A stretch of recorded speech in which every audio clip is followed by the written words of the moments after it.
Well, 2023 will mark 50 years since the Republic of Ireland first played a senior women's international. What better way to honour those pioneers than by blazing a trail to a first ever World Cup finals. That is what is at stake for Vera Pauw and the girls in green at Hampden Park this evening. The other two playoff games have both gone to extra time. The permutations conversation will continue for the next half an hour or so. It's very simple though for these Irish players as they step out onto the pitch in their orange jerseys tonight. They must win this game in normal time, in extra time, or on penalties to keep that dream of heading to Australia and New Zealand next summer alive. We're looking out at Hampden Park. I'd say 2/3 of Hampden Park right now are empty. The 2/3 we're staring out at. Right down below us, though, the stand is completely full with Scottish and Republic of Ireland supporters, and it does look like there's a good Irish support in, either travelling over the last couple of days, despite only finding out on Thursday night it was Glasgow they were coming to, or of course there's a big Irish contingent living in this part of the world who have come out to support the side tonight.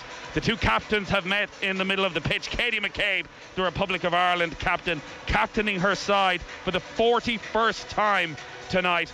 Took over as captain when she was just 21 years of age. Rachel Corsie is the Scottish captain, and the match referee tonight is Esther Stobley, Swiss referee, very, very experienced referee, the 2015 Champions League final. There will be VAR tonight as well. The first time ever in a Republic of Ireland women's international there will be VAR. Hopefully that is not what we're all talking about late tonight and tomorrow morning, and it could be very, very late tonight depending on how this one goes.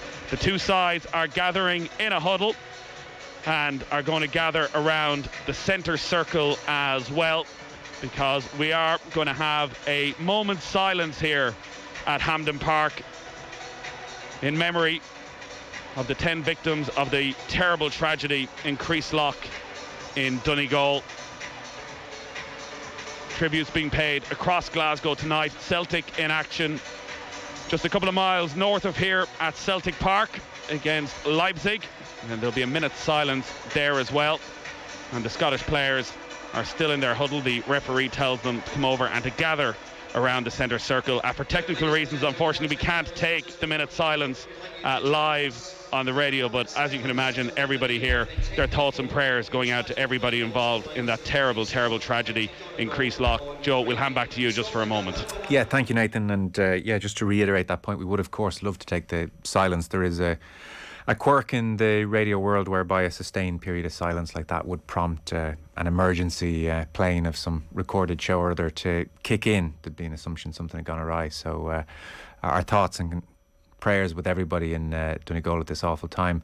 The team news this evening, if you are just tuning in for this huge game about to kick off, Courtney Brosnan starts in goal for the Republic of Ireland this evening. It's back three or back five, whichever way you want to split it, but certainly in the centre defence, loads of experience. Niamh Fahey, Louise Quinn, Diane Caldwell, Jamie Finn and Megan Campbell, the wing backs, Denise O'Sullivan, Lily Agg tasked with that all-important job in the middle of midfield, Anya O'Gorman, Katie McCabe supporting Heather Payne. Ireland will need goals, and as I speak it looks like Portugal have taken the lead against Iceland in extra time, Nathan, so we start on an optimistic note. We certainly do, because if it stays like that, that would mean a victory for Ireland tonight in either 90 or 120 minutes would guarantee them one of those automatic places at the World Cup, and would mean very, very different celebrations. And you hope for both of these sides, well, whatever scenario it is, that they know that they're going to a World Cup and it's not a long slog down to New Zealand, where we would expect either of these teams to be strong favourites to qualify through that next playoff system.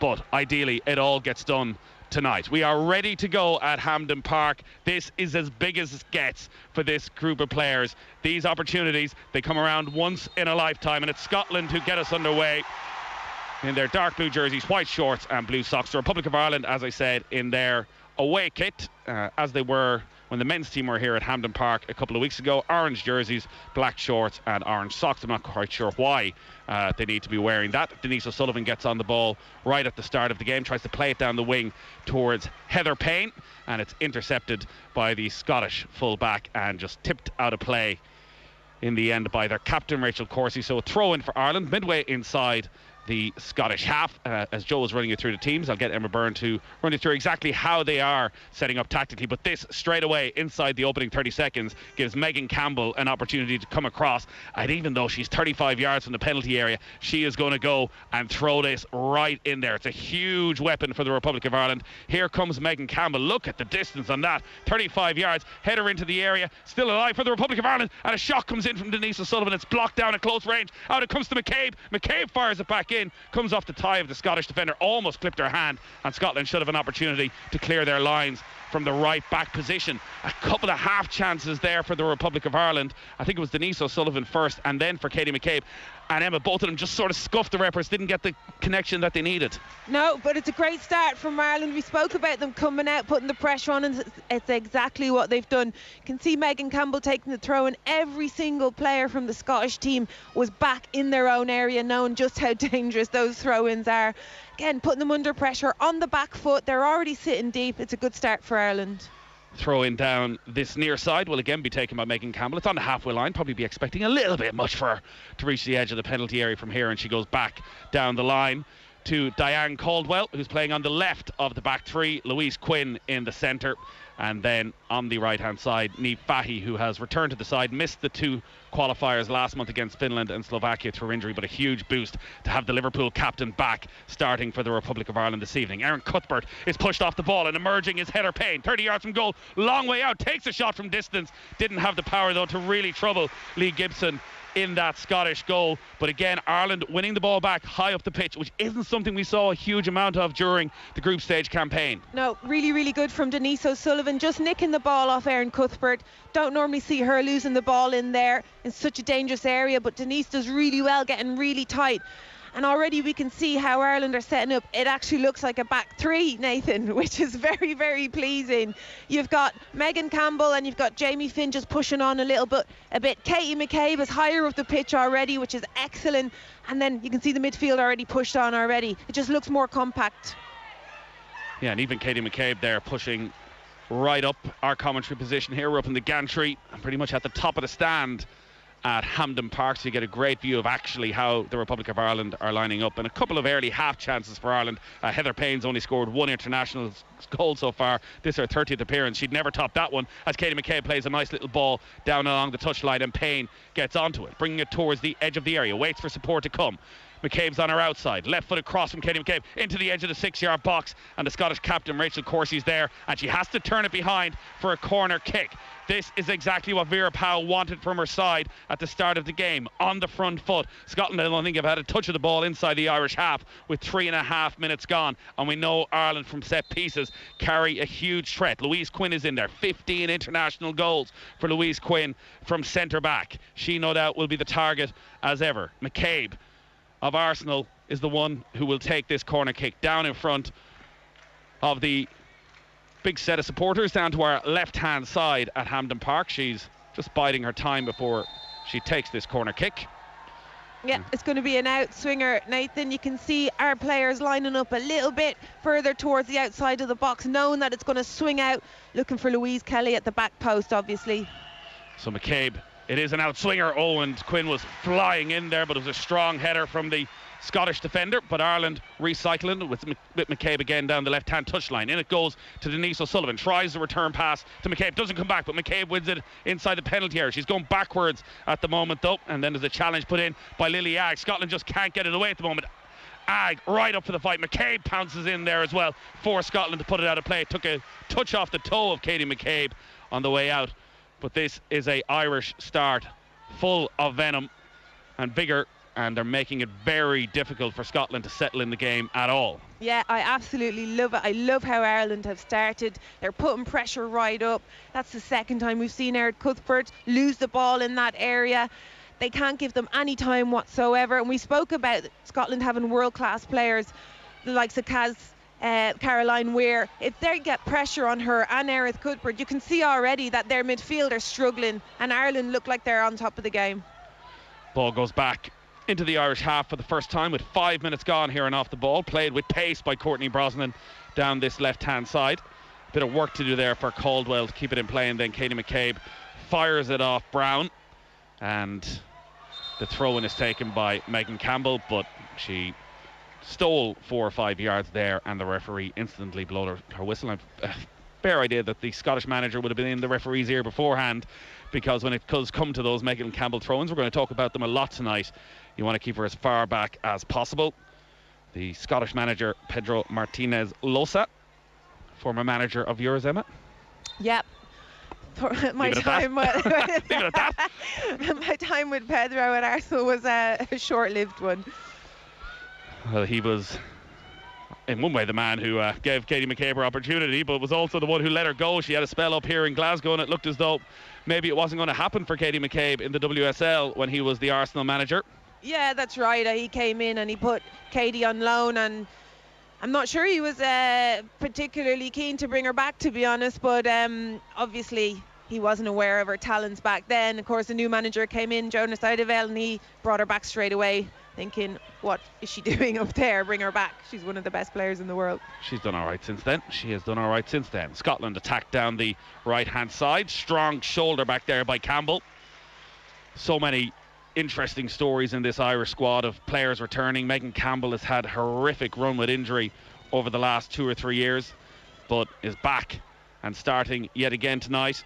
Anya O'Gorman, who had retired from international football, she's a mother now, and she's starting for the first time in a competitive game in a year for Ireland. One of those alongside Diane Caldwell, who made her debut in a friendly against Denmark 16.5 years ago, and it is Caldwell who turns it out of play for throw-in, and the first time with just over 7 minutes gone on a clear night at Hampden Park that Scotland get some time inside the Irish half. Their throw-in is pretty much in line with the edge of the Irish area on this near side, the Scottish right, as they attack down to our right-hand side. In the ball comes, and now Cuthbert, but it's stolen away from Cuthbert by Lily Agg, and she quickly rolls it out to O'Gorman. On the outside of O'Gorman then is Finn. Finn, first time forward towards Heather Payne. It doesn't come to Heather Payne though. The Scottish defenders cross quickly, and Payne is seen to be a bit too physical there. Little nudge on the back, and it's going to be a free kick to Scotland. And there was plenty of space for Ireland there. Lily Agg did brilliantly to win it back, and the 2 passes that followed were almost released too quickly. No, it was brilliant, and it's exactly what Ireland need to do. You can see Scotland getting sucked right over to the right-hand side here. All that space on our right-hand side for Jamie Finn and Anya O'Gorman. But you're right, Nathan, there was a lot of space for them to eat up. I'd like to see Anya stay on the ball a little bit more, drive with the ball, try to commit the Scottish defenders. In that case, it was Nicola Doherty, but they just tried to release it too quickly. Well, we would see that home advantage is that for Scotland, but it also brings a little bit of pressure, and maybe there's some similarities to Ireland's last home game in Tala and that match against Finland, when they went in with so much expectation and we expected a real intensity from the Irish performance, and it just wasn't there. It's been anything but that in the opening 8.5 minutes so far tonight. Every time they're pressing high, they're not giving Scotland a second on the ball, but it remains scoreless here and off the ball on this Tuesday evening, and Katie McCabe wins yet another challenge to stop Fiona Brown playing it up the right hand side. Yeah, you can just see here the formation has gone back to that back 5 at the back. Just need to be a little bit careful of that. We started off brilliantly pushing the 2 wingers higher up in Megan Campbell and Jamie Finn. Don't want to see them dropping back too much, because that's when Scotland will start to creep in and start enjoying that space in midfield. We want to keep how we started and keep players pushed up and keep the players in midfield. Now Scotland have it, and it's in midfield with Erin Cuthbert of Chelsea, and slid through, but McCabe intercepts again, and she is hauled down then by Erin Cuthbert. That could be the first yellow card of this game. The 2 London rivals, Cuthbert of Chelsea, McCabe of Arsenal, and Katie McCabe for, well, about the 3rd time already in this game with an intercept. She's reading everything Scotland are trying to do, and the referee is having a word with Erin Cuthbert, and I think she's very fortunate not to be picking up a yellow card. Should be definitely more than a word there. That's a yellow card. She stopped Katie McCabe. You've seen the space behind Erin Cuthbert, which Katie McCabe definitely would have exploited. It's definitely a card for me, and to get a midfielder on the card this early in the game would have been a massive advantage for us. Ireland take the free kick short, doesn't come to anything. Brown under pressure by O'Sullivan. O'Sullivan goes in and manages to win it back, and Lily Agg and Anya O'Gorman left it for each other. A bit of miscommunication there when Ireland had a real opportunity to go on the counter-attack, and it allows Scotland to get back and clear. But Ireland, again and again, that high press is causing Scotland no end of worry and concern, because they just cannot play through midfield. And I know, talking to you before the game, you were from your Scottish sources that they felt actually midfield was somewhere where they could really get at Ireland, but it's been the complete opposite so far. O'Sullivan, McCabe, Agg just biting at the ankles of these Scottish players. No, it's really working. You can see Katie McCabe and Anya O'Gorman dropping off, leaving Heather Payne up there on her own. The only problem is, if we continue to do that, we will leave Scotland with the possession, and they might be able to find those gaps in between the lines. At the moment, it's working all right, but we're going to have to come out of that formation, that 5 at the back, 4 in the middle. We're going to have to put pressure higher up the pitch eventually. Now, Lisa Evans attacking for Scotland, gets away from McCabe, 20 yards out, onto the left foot, slides the ball in at full stretch. That long right leg of Louise Quinn comes in handy and managed to intercept for Ireland. It's back with Scotland inside the centre circle.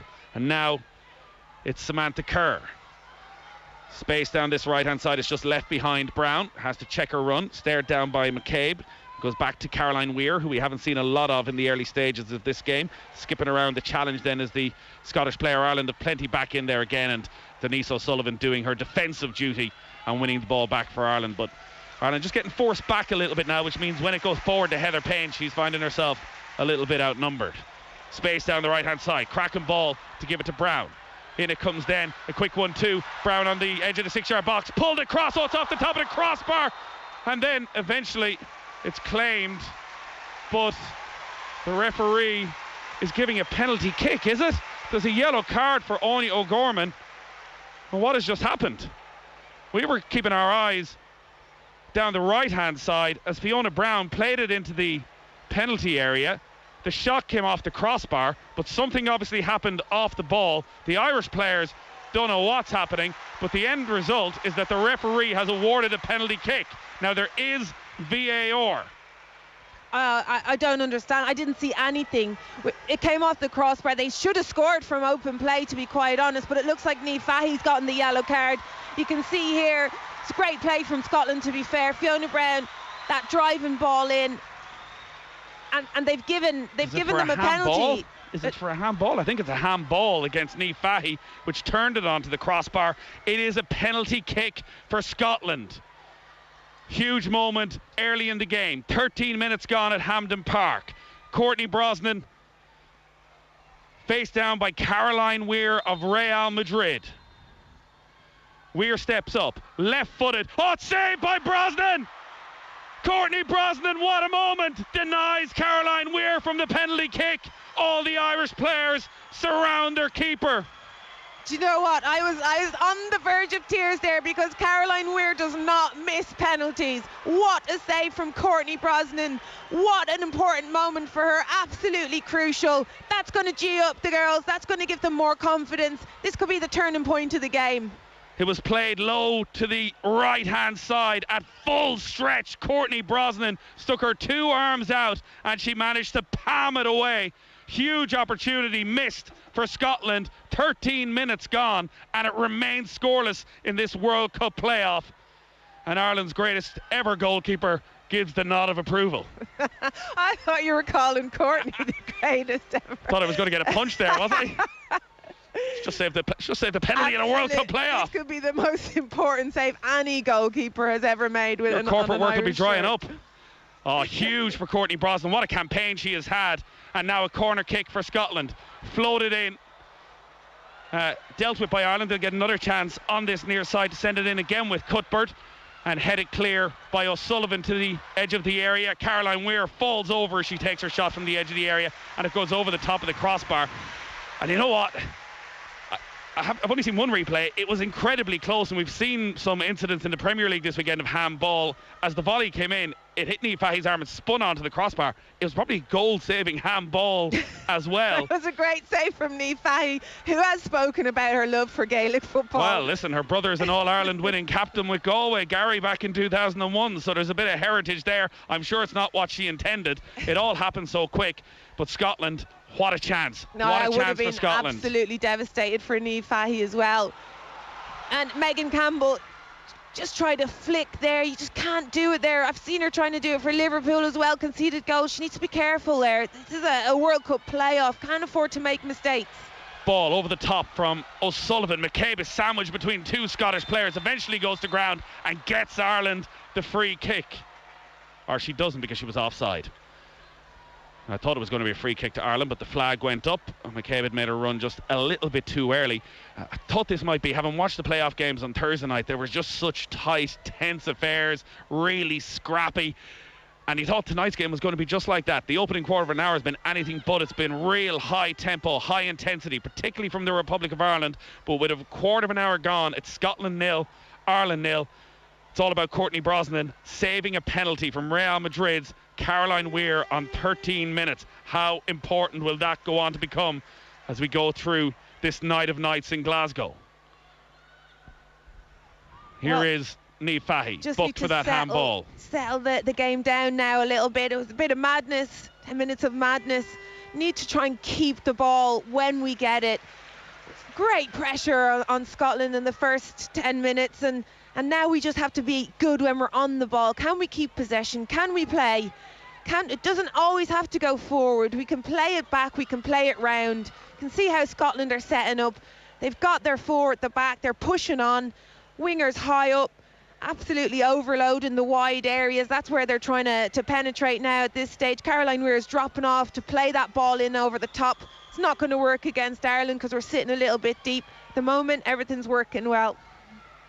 It's over on the right hand side on the halfway line at the feet of Denise O'Sullivan. She goes back then to Jamie Finn over the top for Anya Gorman, who looked like she drifted into an offside position, and Nicola Docherty has it on the left hand side. That's not me mispronouncing the way they mispronounce Matt Doherty's name. Her name is actually Docherty. Right, okay, thanks for that. Thanks for clearing that up.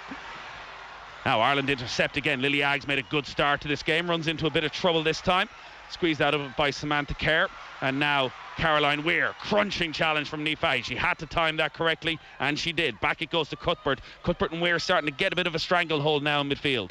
Yeah, but they were shook, weren't they? They were shook at the start of this game because we were putting so much pressure on them, and it really, really worked. And that's one thing that I would love to see them keep up with, is putting pressure on those two players, not letting them turn, because they do lose possession. They do, and they don't control the ball. At the moment, we're seeing Caroline Weir just get into those spaces in between our back line. Scottish player down inside the area again. There was two Irish players and the goalkeeper there alongside the Scottish attacker. Just sort of squeezed out of it. For a split second, I thought the referee may look to the penalty spot again. I think it was Erin Cuthbert. It didn't look like Courtney Brosnan needed to come out with that. There was a couple of Irish players as the ball was bent in behind. Again, VAR will probably take a little look at this. But she saved a penalty. She can come out. She can do whatever she wants. Shoulder into Erin Cuthbert. The referee just says, hold on for a moment, but it looks as though it's not going to be a second penalty kick. Well, we thought there might be penalties. We thought they might come a little bit later in the night. Corner kick for Scotland. Floated into the near post. Headed clear. And out of play for a throw-in for Scotland on this near side, the Scottish right. Just about 5 yards in from the end line. Yeah, it was well defended there by Jamie Finn at the front post. We do have to be careful of Scotland's set pieces. Caroline Weir is very good. Great left foot, just swinging that in there. Really difficult for the goalkeeper to deal with. Well defended. Portugal have gone 3-1 up in their game against Iceland. Ooh, a heavy challenge there as Ireland look to bring it out down the left-hand side with Katie McCabe. She's come in for some rough treatment in the opening 20 minutes of this game. It is a free kick for Ireland. Oh, that's exactly what they'll be trying to do. They'll try and stop Katie down this side. You can see she's matched up with Lisa Evans, former Arsenal teammates. They know each other very well. Lisa is more of an attacking player, but she's been playing right back for Scotland. She has that pace, but if she's not a natural defender, I'd be looking for Katie to get out on that ball and take her on in a 1v1. 94th cap tonight for Lisa Evans, very experienced player. As I say, Portugal 3-1 up and in extra time, so if it stays like that, a win for Ireland pre-penalty, so 90 minutes or 120 would be enough for qualification. Now Ireland have a bit of space over on the right hand side. Jamie Finn forward to O'Gorman, and now Ireland inside the area trying to create some space and taking no chances at all. Back there is Caroline Weir, who just smashes it out of play over on the far side for a throw in to Ireland. There was once a time at Rory DeLapp where they were smashing it out for a corner kick instead of a throw-in because it was so dangerous. But this does, as you can imagine, give Megan Campbell the opportunity to stroll across to the far side of the pitch, and it's, well, probably even better than a corner kick. She's going to take a run up of about 10 yards. She's been stared down. Well, Scotland think that by they Claire can Emsley. counteract this throw-in by putting a player right on the line, trying to put Megan Campbell off. It doesn't work. Don't bother. She'll still have the same delivery. Here she comes. Megan Campbell over on the right-hand side, right into the 6-yard box. Bounces in there, almost fell at the back post for Niamh Fahey. Scotland are the ones who emerged with the ball. Fahey gets the block in, and then a little step over allows it to trickle out of play for a goal kick to Scotland. What a weapon it is for Ireland. So dangerous, isn't it? I actually nearly feel sorry for any goalkeeper that has to deal with those throw-ins. It's impossible to judge them, impossible to come out and do anything with. You can see it bounced right in the 6-yard box. Niamh Fahey might be a bit disappointed she didn't attack it. Ball is back with Courtney Brosnan. Just looking at that replay of the awarding of the penalty kick. It was Martha Thomas with the volley from 10 yards out. That probably was goal bound, only it hit the arm of Niamh Fahey, and that turned it onto the top of the crossbar. Penalty kick, booking for Fahey. Courtney Brosnan Came to the rescue. When we started this campaign, there were so many question marks about the goalkeeping position. Many of them for you, it must be said. Yeah, but I think it's fair to say. I think it's fair to say any doubters that were there, Courtney Brosnan has silenced them over the past year, and it remains scoreless midway through the first half on cold night in Glasgow. I'm just going to say I never doubted Courtney Brosnan's ability, but I did doubt the fact she wasn't playing club level, and now she's playing club level, so it's all good. Ball on the right hand side for Scotland with Lisa Evans, and then it's volleyed into the edge of the D. Nice bit of control in the back heel almost towards the onrushing Cuthbert. That was a wonderful bit of skill there from Martha Thomas with the mid-air back heel, but it was straight onto the chest of the Irish centre half, and now it's back with Scotland and Sophie Howard, their centre back, who a mistake, and now Ireland have an opportunity. It's O'Sullivan who intercepts, attacking 40 yards from the Scottish goal as Heather Payne in front of her, tried to step in onto her right foot but loses out, scrapping away, wins it back from Erin Cuthbert, but Cuthbert wins it back again and goes straight over the top, but it's like a magnet onto the head of Louise Quinn. They're half opportunities, but they're the sort of opportunities Ireland need to do better with when they're winning it back in those advanced positions. Yeah, just need to release the ball a little bit earlier there. It's absolutely a brilliant battle in the midfield there with Erin Cuthbert and Denise O'Sullivan. The both of them, quite similar players actually, both winning the ball off each other. See Erin Cuthbert, minute she wins the ball back, she looks up, trying to play that ball over the top. It's not going to work, especially with Courtney Brosnan playing that high line. Needs to be an absolutely excellent ball to reach someone when you've got the likes of Louise Quinn and Niamh Fahey, Diane Caldwell, such good players in the air. Megan Campbell does well to win a throw in for Ireland midway inside their own half. Nothing between these sides on the pitch. Only 3 places separating them in the world rankings. Scotland slightly higher ranked. Of course, they have been to a World Cup finals before, looking to get there again and attacking with Fiona Brown down the right hand side. Skips around the challenge of Campbell to the end line, sends the cross the 6-yard box. I think it just came off the top of Louise Quinn's forehead and all the way to the far side of the pitch. An important touch from Louise Quinn again. It'll be a throw into Scotland over there. Yeah, we need to be a little bit careful there. It's difficult because when we're in possession, Scotland transition very, very quickly, and you just seen Denise O'Sullivan losing the ball there, and the minute they won it back, it was straight out into the wide areas with Fiona Brown. Lovely skill by her, and a really nice ball. Louise Quinn did really well to get that touch on. Ireland, you'd say, unquestionably had the best of the first 10 minutes. The last 15 minutes, Scotland have probably edged it. I mean, I think it's controlled by Ireland. I think they know what they're doing. I think they're sitting back. They know they're going to have to soak up the pressure a little bit. I think the plan was to go at them in the first 10 minutes just to try and, you know, put pressure on them, make Scotland drop a little bit. And then Ireland's natural just to recess back into their own half, to go back into that back five. I hope we see periods in the game that they come out of that back five and push players on, because you've seen how much it worked in the first 10 minutes. Scotland having a sustained spell of pressure. All our football coverage brought to you by Sky. Out-believed together as our women's national team face Scotland in the World Cup playoffs, and it is scoreless at Hampden Park with 25 minutes gone. Katie McCabe gets a touch to put it out of play. Just having a bit of a lull in proceedings. It's been fast and it's been frantic. If you're just joining us, the big moment of the match so far came on 13 minutes when Scotland were awarded a penalty for handball against Niamh Fahey. But a moment that hopefully will lead to much bigger things for this side, as Courtney Brosnan dived low to her left-hand side and saved Caroline Weir's penalty. Ireland have had good spells of possession, have been ferocious in their tackling, and have had a couple of half chances as well. But waiting for the first big chance for what tonight are the girls in orange rather than the girls in green. They're attacking down to our left-hand side, in and around 10,000 here at Hampden Park tonight. Great pressure from Heather Payne up there. We've seen her do it countless times before. Scotland obviously aren't used to it. They're getting caught in possession with easy balls back. Heather Payne's just covering that space really well. Pressure again being put on. McCabe on the left-hand side wins it back. Lily Agg gives it to Denise O'Sullivan. Bit of space. Sullivan leaves it slightly behind O'Gorman, and she has to go back, but Ireland keep possession. Now it's out on the right-hand side with Jamie Finn. Forward down the line for Payne, and the Roscommon woman holds it up, looks for a little bit of support, surrounded by two Scottish players, and then does brilliantly to just play it off Docherty and out of play for a throw into Ireland, and they'll take them all day long. That little ball from Denise O'Sullivan to Anya O'Gorman 2 or 3 times now, it hasn't quite come off. It's just been a bit slow in coming when Ireland could have got away on the counter-attack. No, but you can see that's where the space is. If we can switch play quickly, particularly to the right-hand side, because I think Scotland are so worried about Katie McCabe on this left-hand side. They're committing more players, and actually Anya O'Gorman and Jamie Finn have a lot of space over there. If we can get the ball out there quick enough, I think we'll get a lot of joy. Rocket launcher again from Campbell. Oh, and it's all the way into the back of the net for Ireland. Goal! Or is it? Did anybody get a touch on it? Again, we're going to go to VAR.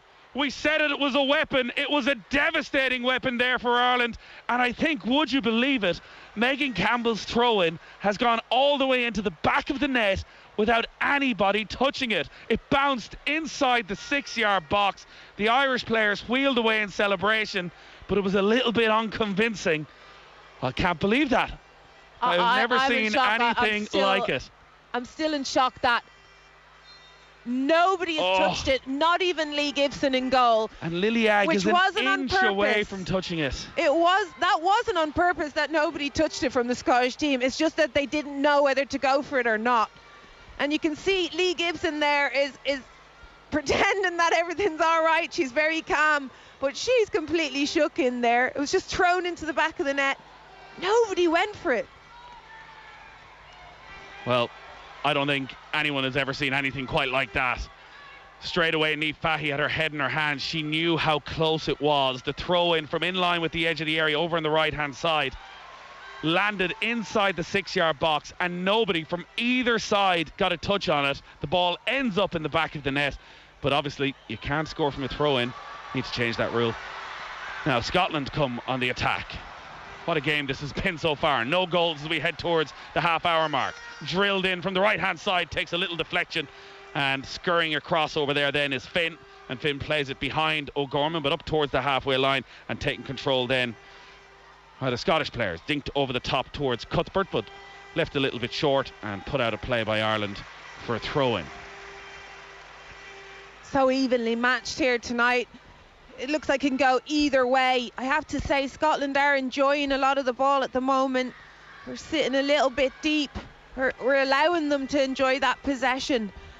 Do you know what? When we do get a little bit higher up and we put that pressure on in the midfield, which we've done plenty of times, Denise O'Sullivan's been excellent in there, Lily Agg's done a really great job. Scotland look very, very shaky. But at the moment they're enjoying the possession down here, the right-hand side. Yeah, they are, and they're putting it in on top of the head of Megan Campbell, doing their job on every edge of the pitch. And she'll be really frustrated, I'm sure, that nobody got on the end of that throw-in. That's a foul throw, is it? It looked like a foul throw from Lisa Evans. She went to throw it, stopped halfway, and the referee says you can have another go at it. Beth Cuthbert plays it in to Corsi, the Scottish captain, who helps it out to Docherty on the left-hand side. midway inside the Irish half now, and again Lily Agg is in there, tenacious as ever, and up along the right hand side she goes for Heather Payne, who can stretch those long legs and attack for Ireland. Totally isolated, strong defending though by Corsie, who gets back and easily takes it off the tip of her toes, plays it back to her goalkeeper Gibson, and Scotland will try and play it out from inside their own penalty area, but Katie McCabe isn't going to let them in straight away again with that high press. Denise O'Sullivan comes across to help as well and puts it out of play for Great a throw pressure. Really good pressure from Ireland, and Sophie Howard did really, really well there. She just checked back, sent Katie McCabe off. But what great play from Niamh Fahey in there. I asked the question, who was going to do that job on Caroline Weir when she goes into that pocket in front of our back three? It has to be one of them. It has to be a defender, and it's Niamh Fahey. As soon as that ball goes into Caroline Weir's feet, Niamh Fahey steps in, and they nearly double up on her and Denise, or Lily Agg double up on her. It's working really, really well. We haven't seen her on the ball at all. Seen her taking the penalty, she failed at. Haven't seen much of her, unless she drops right in, which she's doing now, nearly in between her own centre backs. Well, the Irish midfield has been outstanding in this game, led as ever by the magnificent Katie McCabe. And when she went, others followed. Denise O'Sullivan right in there. I don't know, a team trying to qualify for first ever World Cup finals by putting them under pressure. When have we ever seen the likes before? No pressure been put on at the moment as Scotland played around at the back. 32 minutes gone. A cold Glasgow night. I'm not sure if there's any other kind. And Katie McCabe toe pokes it out of play for a throw into Scotland. Vera Pauw has been on the edge of her technical area. Of course, former Scottish manager, spent 6 years in charge of Scotland, and a big part of the rejuvenation of that group of players. Ireland win it back again, Campbell, and going route one, and there's a little flick on there, and that may allow Heather Payne get away. She's been chased down by the Scottish captain. Payne holds on to it, 30 yards away from the Scottish goal, went for the crossfield pass, didn't quite have the power. She might get another chance on it on the edge of the area. Doesn't quite have a strength against Rachel Corsie, who's a very, very experienced player, the 33-year-old, and making life very difficult for Heather Payne up top on her own.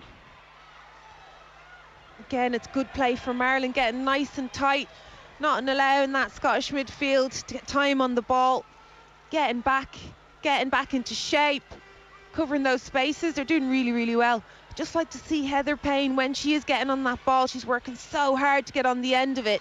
Just try to keep it, even if it is back, pass going back, just keep the ball, recycle the ball. Lily Agg in there. Knew for a long time that she could play for the Republic of Ireland through her Cork-born grandmother.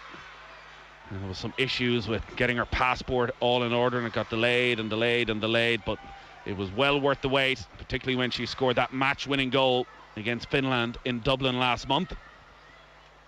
And taking her place in the heart of the Irish midfield, a Irish midfield without the talents of Megan Connolly and Orisha Littlejohn, but Agg has been right up there among Ireland's top performers in this game so far, getting right in on top of Caroline Weir, and again winning the ball ahead of the Real Madrid midfielder, and then calmly slotting it back to Leanne Caldwell. Reading now, Caldwell. She does so well with that, doesn't she, Lily Agg? She just uses her body, uses her strength just to protect the ball in there.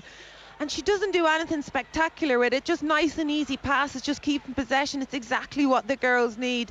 Just controlling that, completely marshalling that midfield in there. So we're getting towards definitive answers in terms of the permutations. Portugal have beaten Iceland by 4-1. That means if the Republic of Ireland win this game, either in 90 minutes or 120 minutes, they are going to the World Cup finals. Automatic qualification. The other game between Switzerland and Wales looks like it's going to go to penalties, but I think Switzerland have just scored in the past couple of seconds to potentially break Welsh hearts. Wales led early in that game, so we'll let you know how that finishes up in a couple of minutes. Still scoreless though here at Hampden Park as we head towards 35 minutes. Ireland have had the ball in the back of the net. You won't quite believe it, they threw it into the back of the net. It was fine for Thierry Henry in a World Cup playoff, but bloody hell, we can't get away with it. I was waiting for that one. Ah, yeah. One rule for one rule for another. Well, he threw it in the back of the net twice, just at both ends. So, no Irish player touched it, so the goal understandably didn't count. Now, Scotland are having few more spells of possession, but they're having it where Ireland want them to have it, which is in and around the midfield area, and they're forcing them into long balls. Campbell goes direct again for Heather Payne, and then back to McCabe. Lovely little touch to Denise O'Sullivan, who for once her control lets her down, but it works out as McCabe shows her strength to keep possession for Ireland. Not too many options inside. She urges Heather Payne to get into the area and then swings the ball in there. Toto Gorman! Oh, what a miss! Oh, 4 yards out. Anya O'Gorman with the diving header over the top of the crossbar. Had to score.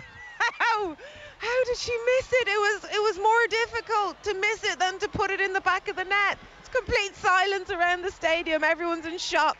Oh, what a ball in from Katie McCabe. Absolutely peach. You're not going to get a better ball than that. Anya O'Gorman has missed the biggest sitter ever. Oh, what a wonderful delivery from Katie McCabe on the left-hand side. It was swung in beautifully, and just lurking at the back post was Anya O'Gorman, and she dived down low with the diving header. It looked almost impossible to get it that high from that low down. You were waiting for that net to rattle, and it went miles over the top of the crossbar, and her head was firmly slumped in the ground. I never normally say this, but she's better off going with her foot there. I always talk about players going with their head. It was nearly too low for her to do a diving header. She could have just side-footed that in the back of the net. Still scoreless somehow. So many talking points in this first half already. A penalty saved by Courtney Brosnan. A throw-in that went all the way into the net without being touched from Megan Campbell, and then an absolute sitter missed for Anya O'Gorman, and God, you hope that doesn't come back to haunt her as McCabe shoots from 40 yards out, but there was a whistle blown by the referee just before that, and it'll be a free kick to Scotland.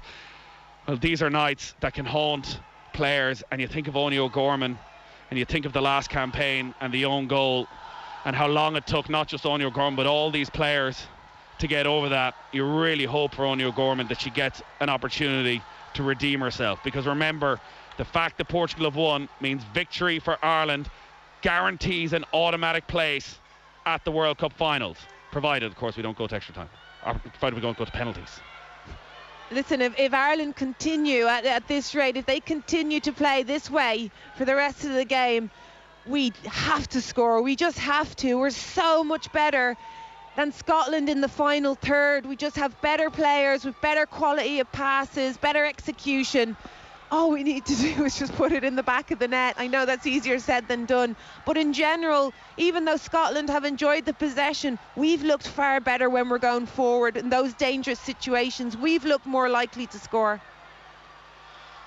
Now Denise O'Sullivan just inside her own half, plays it back with her right boot to Caldwell, who first time brings it on to Megan Campbell. At full stretch she helps it on to McCabe, and it's back at the feet of Cork's Denise O'Sullivan again, linking up with McCabe on the left hand touchline. So strong in possession of the ball, was just holding off the challenge there of Fiona Brown, but lost her footing, McCabe. But Ireland win it back again down the left hand side. Now she got a bit of space if she can turn quickly. A header Payne inside. Anya O'Gorman again makes the run into the area. Does it roll out of play? It doesn't. It goes around the edge of the area. O'Gorman keeps it in, turns onto her left foot, takes the shot and hits it in to the side netting on the right hand side. Took it early, Anya O'Gorman, and Ireland have another opportunity.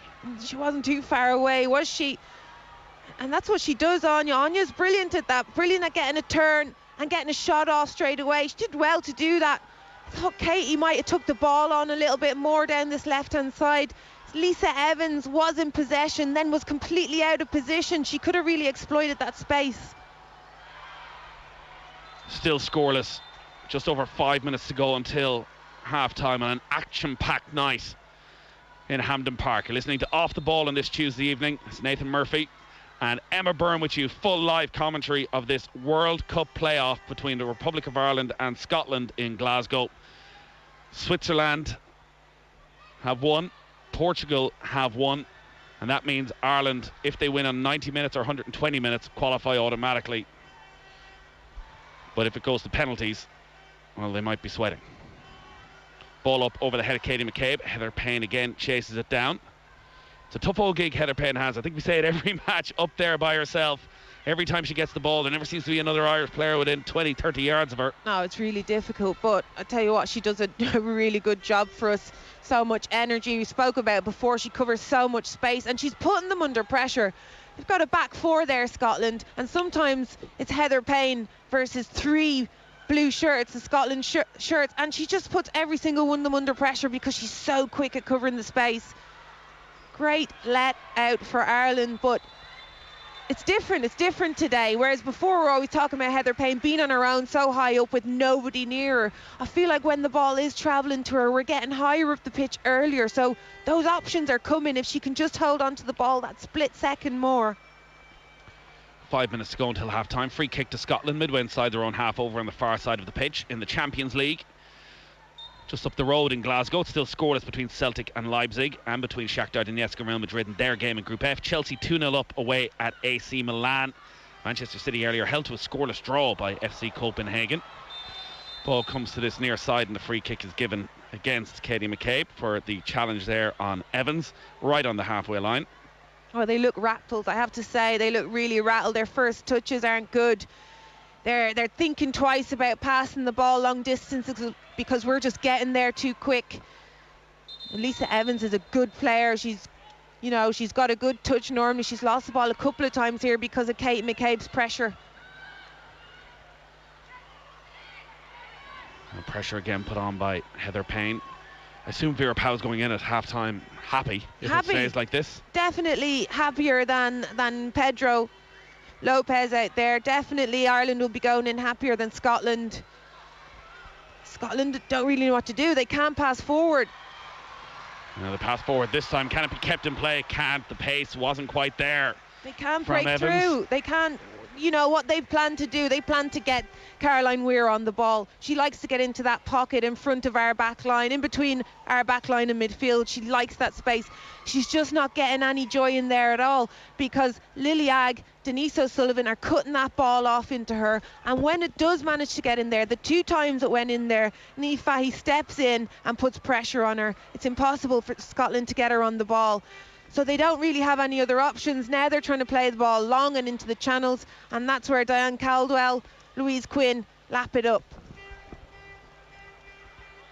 Ball in the middle of the pitch. Louise Quinn is caught late there. It looked like by Brown.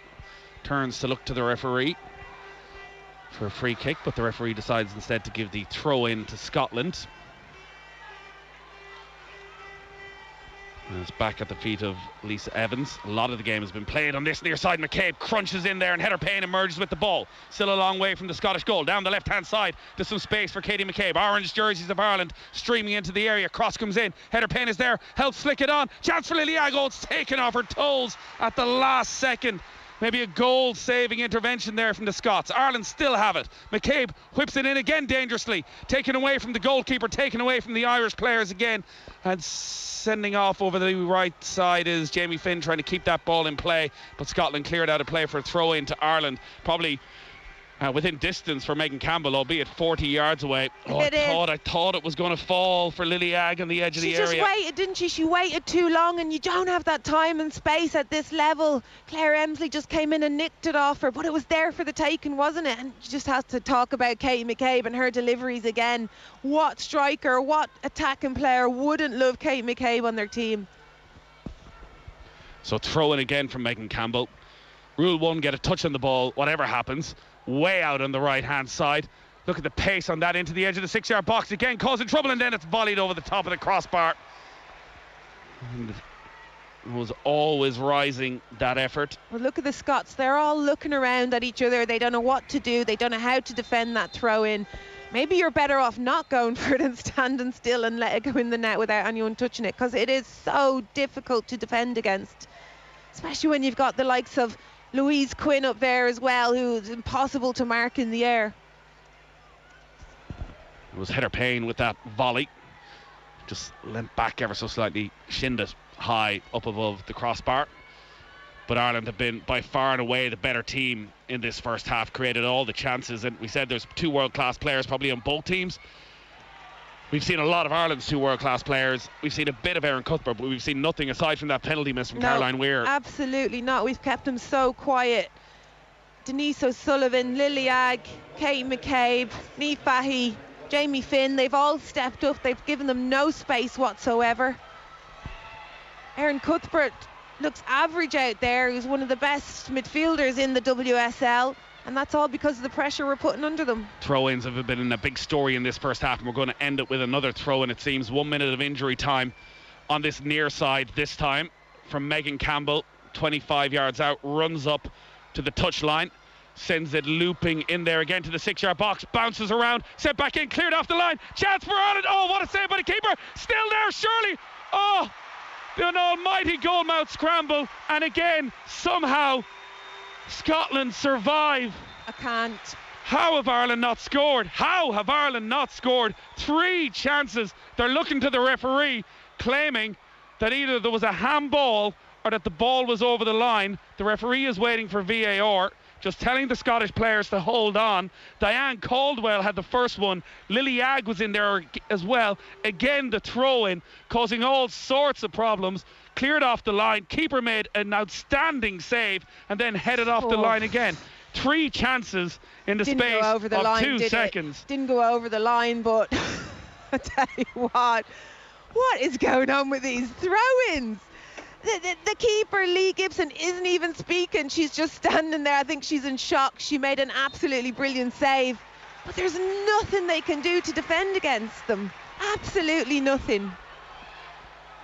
Oh, God, I really hope this isn't one of those hard luck night stories.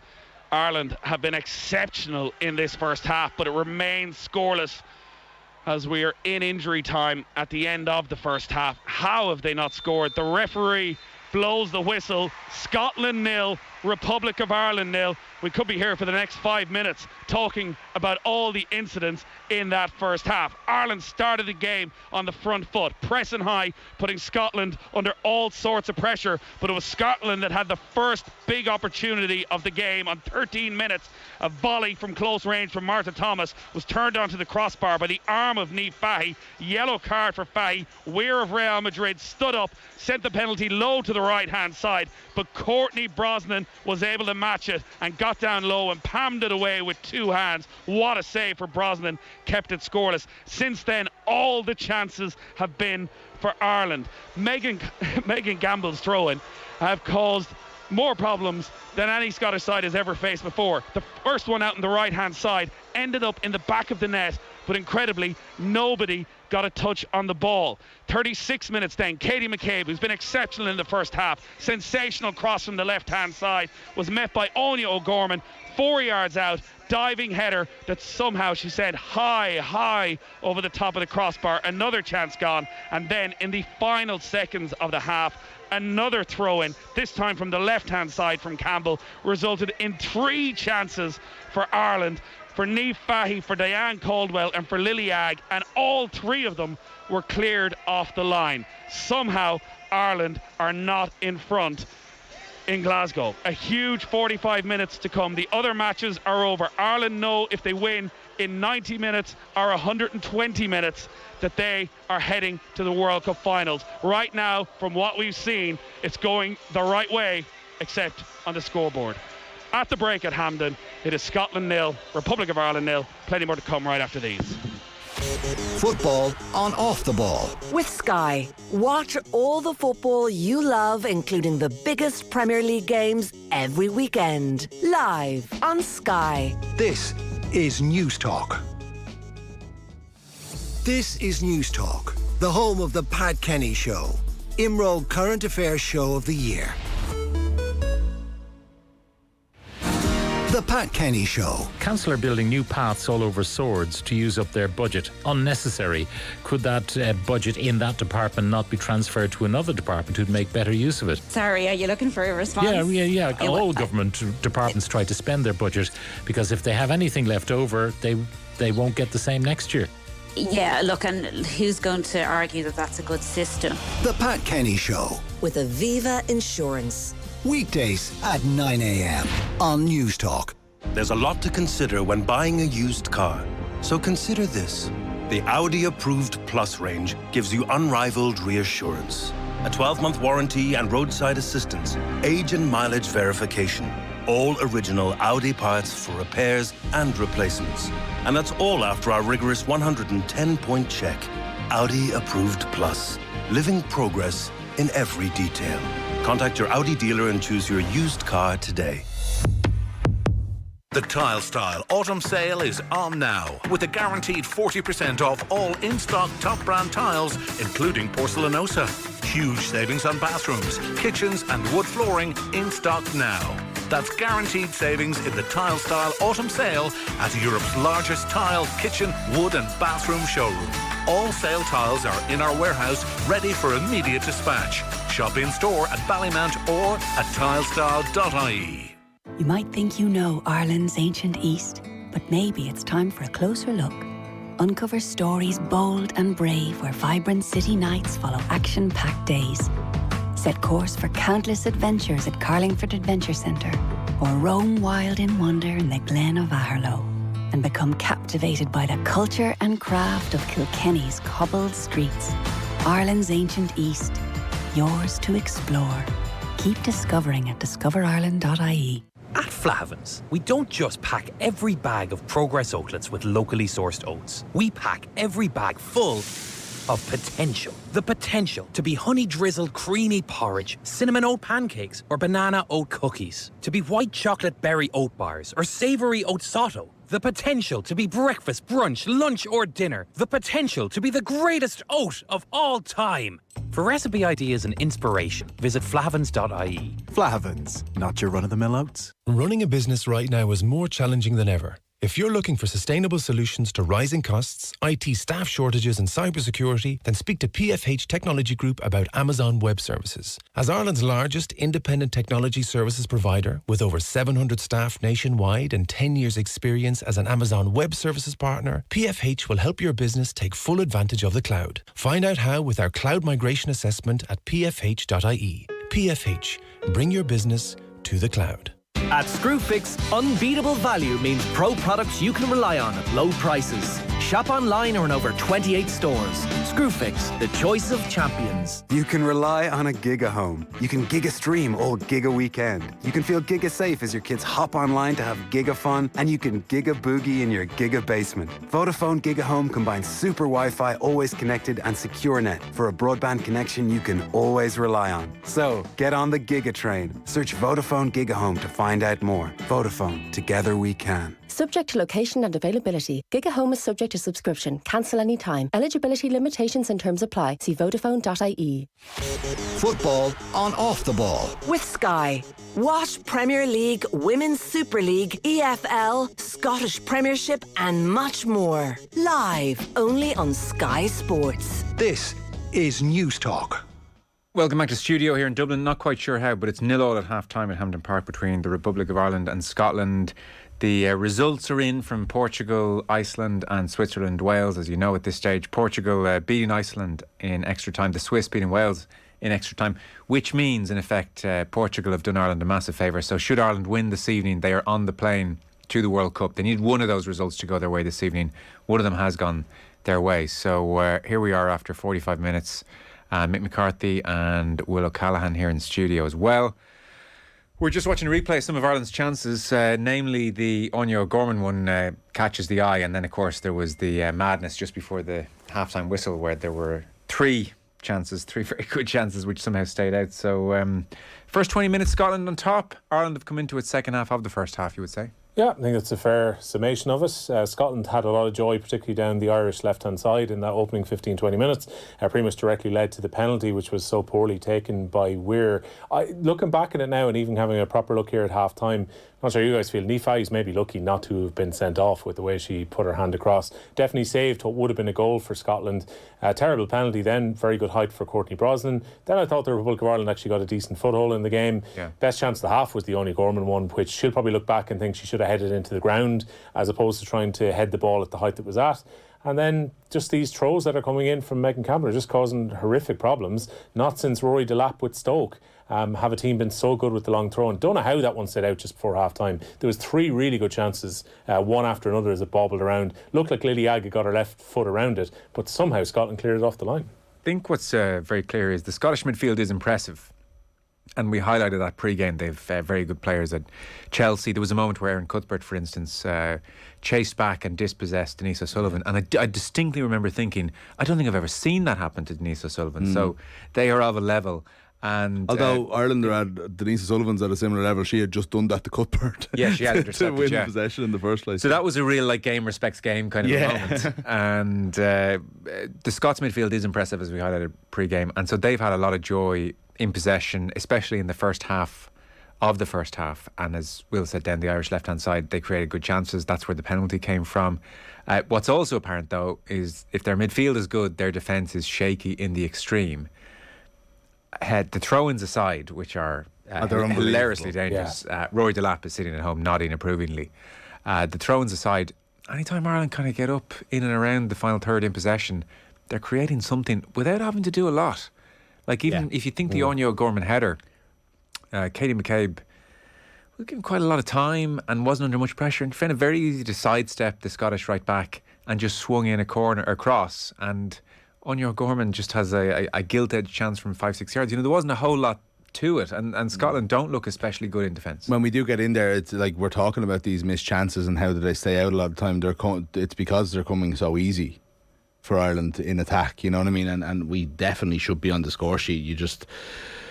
There's a part of you that worries about that and thinks, you're only going to get so many chances. But then I think the more logical part actually should take what you're saying on board, and saying that's because this is a defence that are there to be got at. There was a couple of times when you're like balls up to Payne and she's left completely isolated, and you're thinking this is exactly what we don't want Ireland to slip back into, because they started off so high up the pitch. Even though we're talking about Scotland being on top in the early stages, at the very, very early stages, you're like, this is what we want to see from Ireland. We were really good for the first 3 or 4 minutes, slip back a little bit then. But I think as the half went on, I think maybe a bit of belief there. Yeah. And I think Ireland are going back to what was obviously the pre-game game plan, which is to play high up on top of Scotland, not let them have any time on the ball, and just pressure. And you have to be positive about that, because the momentum's definitely with Ireland. Well, certainly after 10 minutes, as the penalty's about to be taken, here we go. Really fearing the worst. Yeah. So, absolutely positive.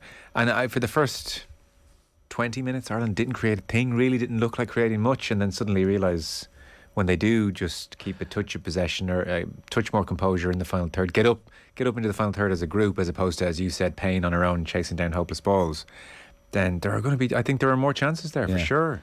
The throw-ins aren't nothing though. I know we're kind of laughing about it because they're almost... Let's bring the throw-ins back into the room. I mean, we're going to score from a throw-in. They are a bit gimmicky, but every single time that Megan Campbell gets the ball in her hand, first of all, you start getting a bit hopeful, but every single time they're causing absolute chaos. There's one of them went directly into the goals, which actually the defender made a very, very smart decision to move out of the way. But that could have, I could have put her head on that, And I mean, I think we've had 4 real opportunities from throw-ins alone. All of them have looked dangerous. Yeah. But what I'm saying is, you're talking about the Scotland defence being shaky. That sort of thing, putting the fear of God into them, and every time that happens, will only make them worse. It'll only make them more jittery, and they just have to keep doing it all the way through. You probably don't defend all that often in training sessions against long throw-ins. You'll defend against corners and free kicks, but the angle that Megan is getting from those throw-ins as well is often more dangerous than a free kick or a corner as well. And sometimes Scotland seem more determined to actually kick the ball out of play for a corner as opposed to letting it out for a throw. Because every time that she's now getting them in a decent area, the Republic of Ireland's quite tall centre-backs are now kind of just jogging up the pitch to get into position. I mean, it's such a weapon. And to be fair, you think the absolute pinnacle of the game, the Premier League over the last however many years, really brilliant players could not defend Rory Delap throw-ins. They're really awkward. They're difficult. You have to win the first ball, and then you have to win the second ball, and you sometimes have to win the third ball as well. And so if you've got enough bodies, law of averages says one of these might fall our way, and so it's panic. You have to win first, second, and often third. And Ireland have a lot of big players, good headers of the ball. So it was quite impressive that the Scottish defender for the throw that went directly into the net had the wherewithal to just duck. Took a sidestep as well. Because Lily Agg was in the just behind. She judged that. It could have been a big mistake as well. Maybe just head it. It was a hell of a flex, I thought. It was a lot of wherewithal in knowing the rules of the game. Yeah, but not so much wherewithal in terms of knowing where the Ireland's players are. Particularly, you can't be offside from a throw-in, so you got to be really aware that someone's actually in behind you. Well, I mean, yeah, and she obviously knew, but I wouldn't say she realised just how close Lily Agg was to getting a touch on it. So it was high risk but impressive in fairness, and that's where we are. I feel broadly more positive than I did 45 minutes ago. I don't know if that's how you guys feel. I know it started off poorly, but like I was very worried about this game, and now I think we might be better than Scotland. Second half of the first half was good. Yeah, I was worried first 20 minutes. Yeah, that didn't look good, and I do think there has to be a conversation about what's happening on the Irish left-hand side. Yeah.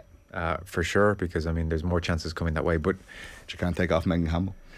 No, and I think we just caught a bit of the TV analysis there, and Lisa Fallon is talking about an overload on that side because Scotland are putting an extra player out there, and Ireland will just have a chat about, well, what's the best way to deal with it, because obviously the Scots were quite impressive in that regard, especially in the first 20 minutes. But to your point, second 20 versus first 20 is night and day.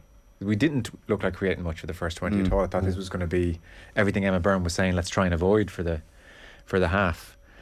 So, Courtney Brosnan, penalty save. I know you said it was a nice height, but that does underline her improvement, massive improvement, the contribution she's making across this campaign. I mean, crucially, she wasn't mugged on the penalty. If she'd gone to one side, next thing Weir just dinks it, which was almost felt like a dink more so than getting a very solid connection on it. Brosnan did a good job. She was quickly across to smother the rebound if a Scottish player had come in as well. Look, the last 2 years, I remember chatting to Emma Byrne a few weeks ago, and she said the change has just been remarkable in the confidence of Brosnan as a goalkeeper. We're even looking at some of the clips here where she came out to sweep at different times. She's done really, really well tonight so far. So, 0-0, Ireland 45 minutes away from a World Cup place. Let's get back over to Emma and Nathan. Teams back out on the pitch. Second half just about to get underway. And with the other games finished, Ireland now know exactly what they have to do if they win this game between now and the end of 90 minutes, or between the end of now and extra time. They qualify automatically for the World Cup finals. If they win on penalties, they'll be heading to New Zealand in February for that final playoff. From a Scottish point of view, for them to qualify automatically, they need to beat Ireland by 3 clear goals. That looks highly unlikely. So for them, it doesn't really matter whether it's penalties or whether it's in normal time. The best case scenario for them is probably that they're heading to that playoff. So back underway, Scotland in their dark blue kit, white shorts and dark blue socks are playing from right to left in this second half. Ireland, orange jerseys, black shorts, orange socks, playing down to our right hand side, and the diagonal ball releases down this left hand side. The Scottish player has been put under a bit of pressure there by Jamie Finn. Good spin and cross comes in from Emsley, but cleared out of danger by Fahy up the right hand side. It is a clear, cold night in Glasgow. Scotland 0, Republic of Ireland 0. Somehow at the end of that first half, where Scotland had a penalty saved by Courtney Brosnan and the Republic of Ireland had half a dozen brilliant chances to score. A very, very impressive first half, particularly as they were saying that final 20 minutes. Kind of thought the first 10 minutes was quite good from Ireland. The penalty seemed to unsettle them a little bit, but Vera Power, I'm sure, will generally be very pleased with what she's seen from her team. That team, by the way, Brosnan in goals, back three of Fahy, Quinn and Caldwell, Finn on the right, Campbell on the left, O'Sullivan and Agg in the middle, and then Anya Gorman and Katie McCabe supporting Heather Payne. And for Scotland, Gibson in goals, their back four, Evans, Howard, Corsie and Docherty, Kerr, Cuthbert and Weir in midfield, and then Brown, Thomas and Emsley leading the line. Scotland starting this second half on the attack. Comes to the right hand side, or the left hand side to Docherty, back into Cuthbert. She tries to whip across into the back post. Dangerous ball it was too. Scottish attacker was at full stretch but couldn't turn it towards goal, and ends up going harmlessly enough to the right and wide from Fiona Brown. Yeah, as you said, Nathan, no changes here in the second half. Exact same teams from the first half, but you can just see Scotland trying to find those spaces in the channels, and there isn't much space in there because Ireland are doing a good job. There's a very little space behind our back three or back five, whatever you want to call it. And Scotland are still trying to find those spaces, which I really didn't think they were going to do. I thought they were going to try and find that space for Caroline Weir, that kind of number 10 position. They haven't gotten her on the ball at all. Louise Quinn slices a clearance. The little back heel from Cuthbert doesn't come off, and Finn loses out. And now Marta Thomas has it, plays it back into the edge of the area. Plenty of Irish players back there. The flag goes up on the far side of the pitch, and it'll be a free kick to Ireland from just on the edge of their own penalty area. Ireland have been very solid defensively of late, having conceded in their last 4 matches. In fact, on a 6-game unbeaten run, 5 wins and that draw over in Sweden. So coming into this match with plenty of confidence, and arguably the best 45 minutes of the Vera Pauw era in that first half in the biggest game that they'll have ever played. Very impressive. You know, I've been waiting for this kind of performance for so long, and that's why I was so disappointed when they played Slovakia, because I wanted them to build that momentum and get that confidence from that game coming into this one. But they've just started brilliantly, and they've just put pressure on Scotland. I said whoever starts the best is detrimental in this game, and we've definitely done that. Now space for Martha Thomas down the left hand side. Finn comes, the ball's played into the area. It's dealt with by Katie McCabe, who'd come across to help out her defence, and she side foots it out of play for a throw in to Scotland. They don't quite have a Megan Campbell in their team to fire one in from distance. Her throw-ins in many ways the story of that first half, one of which ended up in the back of the net without anyone touching it. But it is still scoreless on off the ball on this Tuesday night in the World Cup playoff. Scotland have it down by the corner flag. Niamh Fahey, 34 years of age, uses all the experience in winning her 105th cap tonight, and the Galway woman puts it out of play for a throw into Scotland again. I think Niamh Fahey's been absolutely excellent back there, apart from the handball incident. Cuthbert sends one in dangerously, but it's into the arms of Brosnan, and she calmly collects that and then instantly rolls it out down the left hand side to the feet of Katie McCabe. McCabe goes direct again and floats it perfectly towards Heather Payne, who doesn't read the bounce, and that allows Howard to step out for Scotland. She plays it off McCabe. There've been a lot of shoulders with Katie McCabe, and everyone who's gone shoulder to shoulder with her has ended up either on the ground or about 5 feet away. Absolutely, don't mess with Katie McCabe, especially when she's fired up, and you can be sure she's fired up tonight. I'm not really sure what Scotland are trying to do here. It's unusual for me. I've watched them a good few times now. Every time they get in the attacking third, they try to play crosses into the box or lofting balls into the back post. We're renowned for being good in the air. We're good at defending, especially high balls. Scotland are trying to, they think they can exploit it. It's unusual for me when they have a lot of space in between our back line and our midfield, which they haven't exploited once. Ireland trying to play it out from the back. Scotland almost intercepted, but it ends up back at the Scottish keeper Lee Gibson. And now Scotland are going to try and play it out from the back with Sophie Howard. She turns back to the keeper down to our right hand side, and that's with their captain Corsie. Closed down by McCabe, and Payne puts on the pressure, and Scotland work it nicely out from the back, and Cuthbert has it, and she spins it with the outside of the right boot, but didn't get the spin she wanted, and it ended up in an in-swinger rather than out-swinger, and that brought it safely back into the path of Brosnan again. But again, trying to force that ball. Erin Cuthbert's obviously been given commands that as soon as she gets on the ball, try to switch it and get it out wide, which isn't working. It hasn't worked for all game. They've done well to get out of that Ireland press.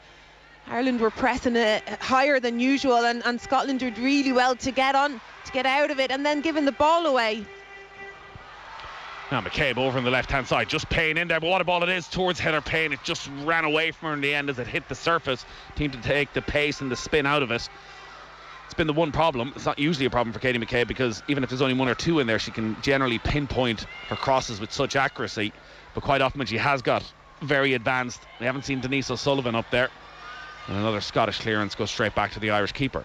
Yeah, I mean, I can see what she was trying to do there. She looked up and she could see Heather Payne making that good run across the defender, but I have to say nearly every single one of Katie McCabe's crosses in the first half were absolutely excellent. But you're right, it's just her decision making there, just to stay on the ball a little bit longer and wait for that support from the Irish midfield. Now here is Caroline Weir.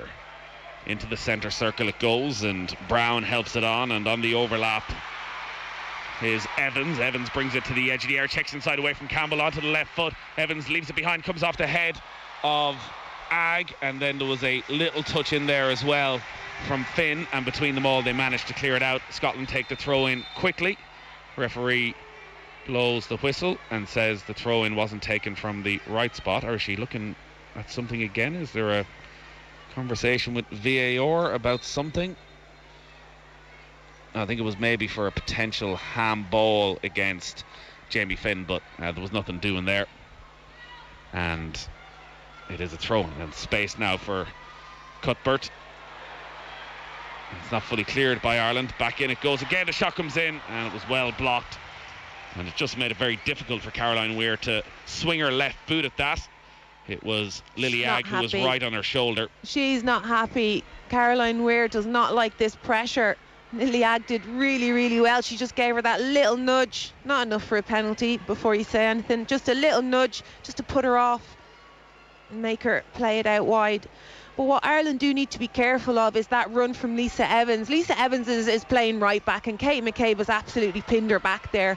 But when the only chance she's got to go forward, which was 5 minutes ago, she put a cross in, and it was a dangerous ball for us to defend. Just need to be careful about that space that Katie leaves when she does push forward or into the middle, which we can see her doing right now.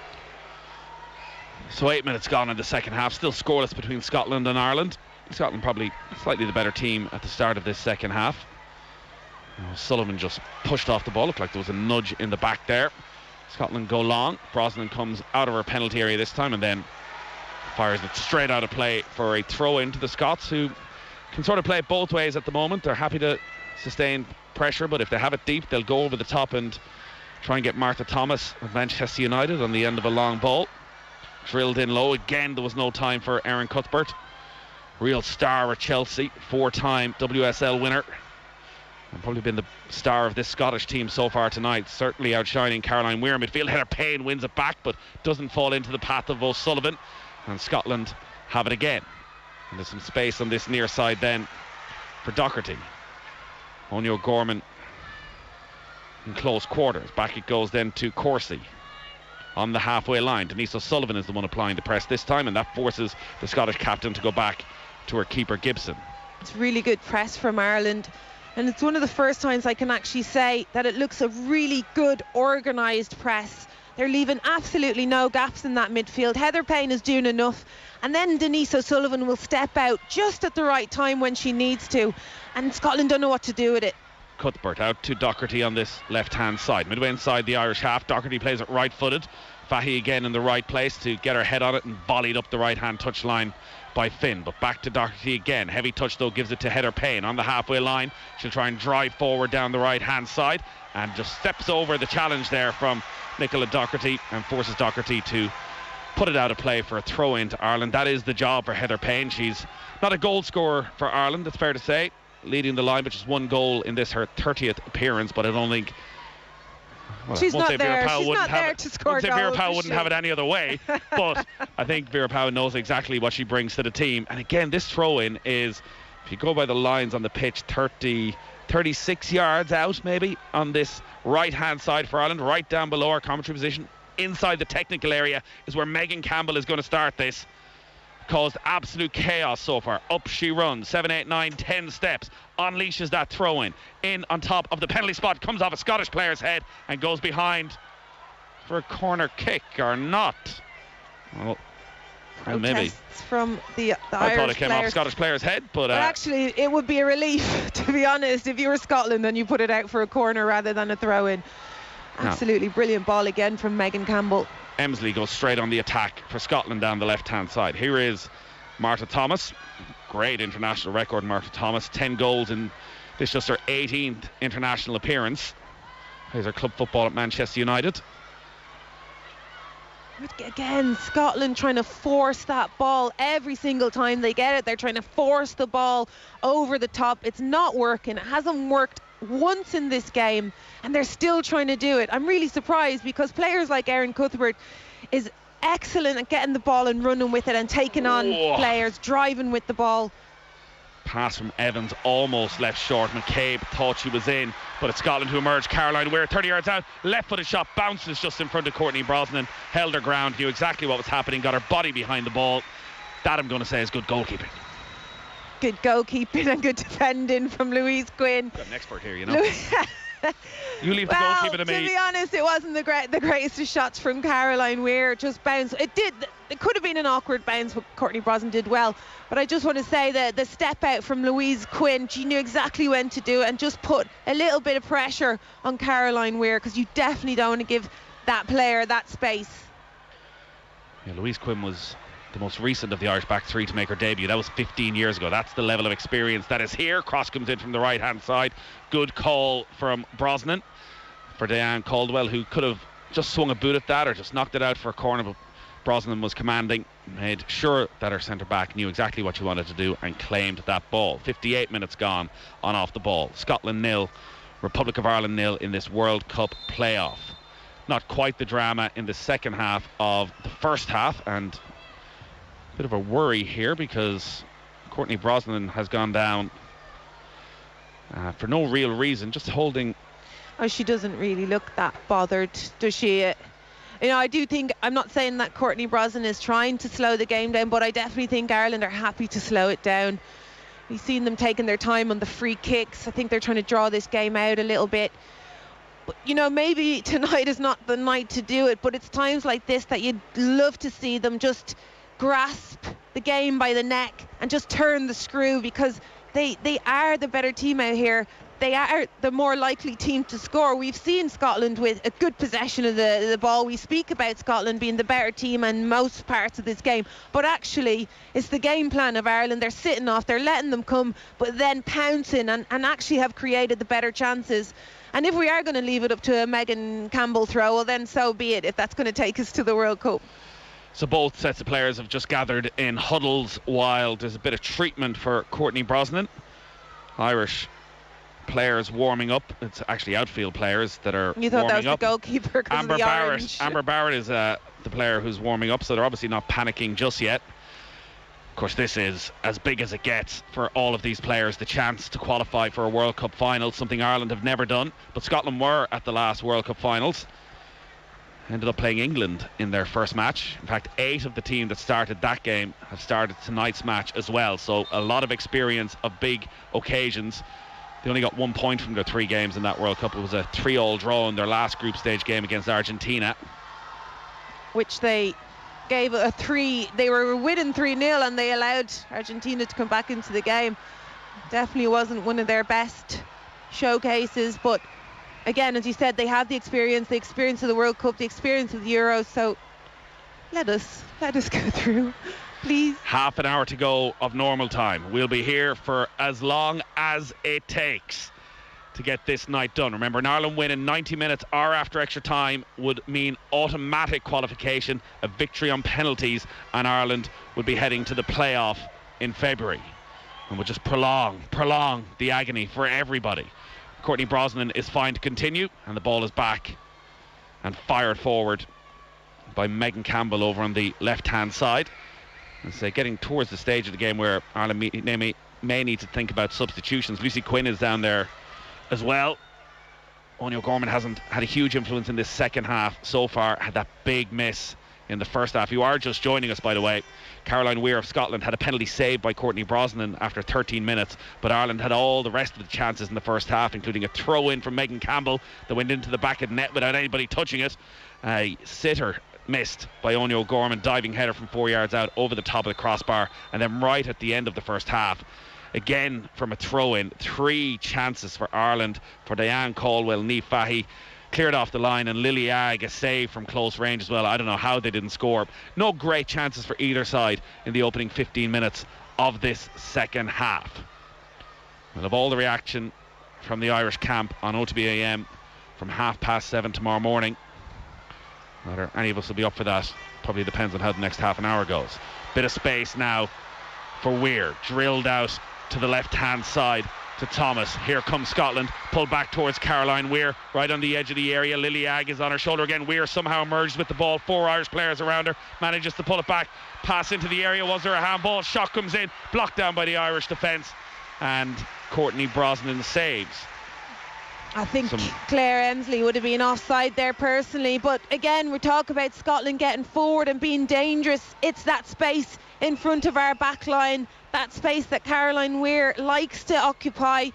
That's where she's most dangerous. We have to be very careful. Even though we do want to push on, put pressure on, we have to watch that space in between our back line and the midfielders. The midfielders pushed too far on, leaving that space, and that's where she wanted to go. Scotland are preparing a couple of substitutes as Katie McCabe sets off to chase down the goalkeeper down to our right hand side, but they managed to play it out. And now it's over on the far side of the pitch, and Scotland have it midway inside their own half. Megan Campbell comes forward, and then O'Sullivan comes in, and Ireland managed to win it back.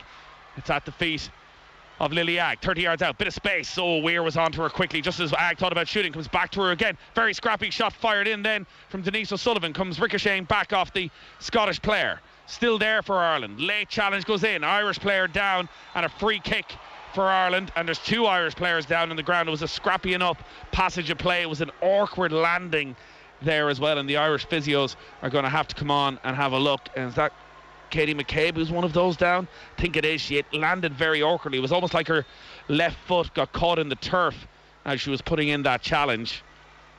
And well, all of Ireland waits and hopes that the leader of this team is okay. It was a very awkward one. She's been helped up, and she's grand. She's grand. She's says grand. Her former Arsenal and Ireland teammate Emma Byrne.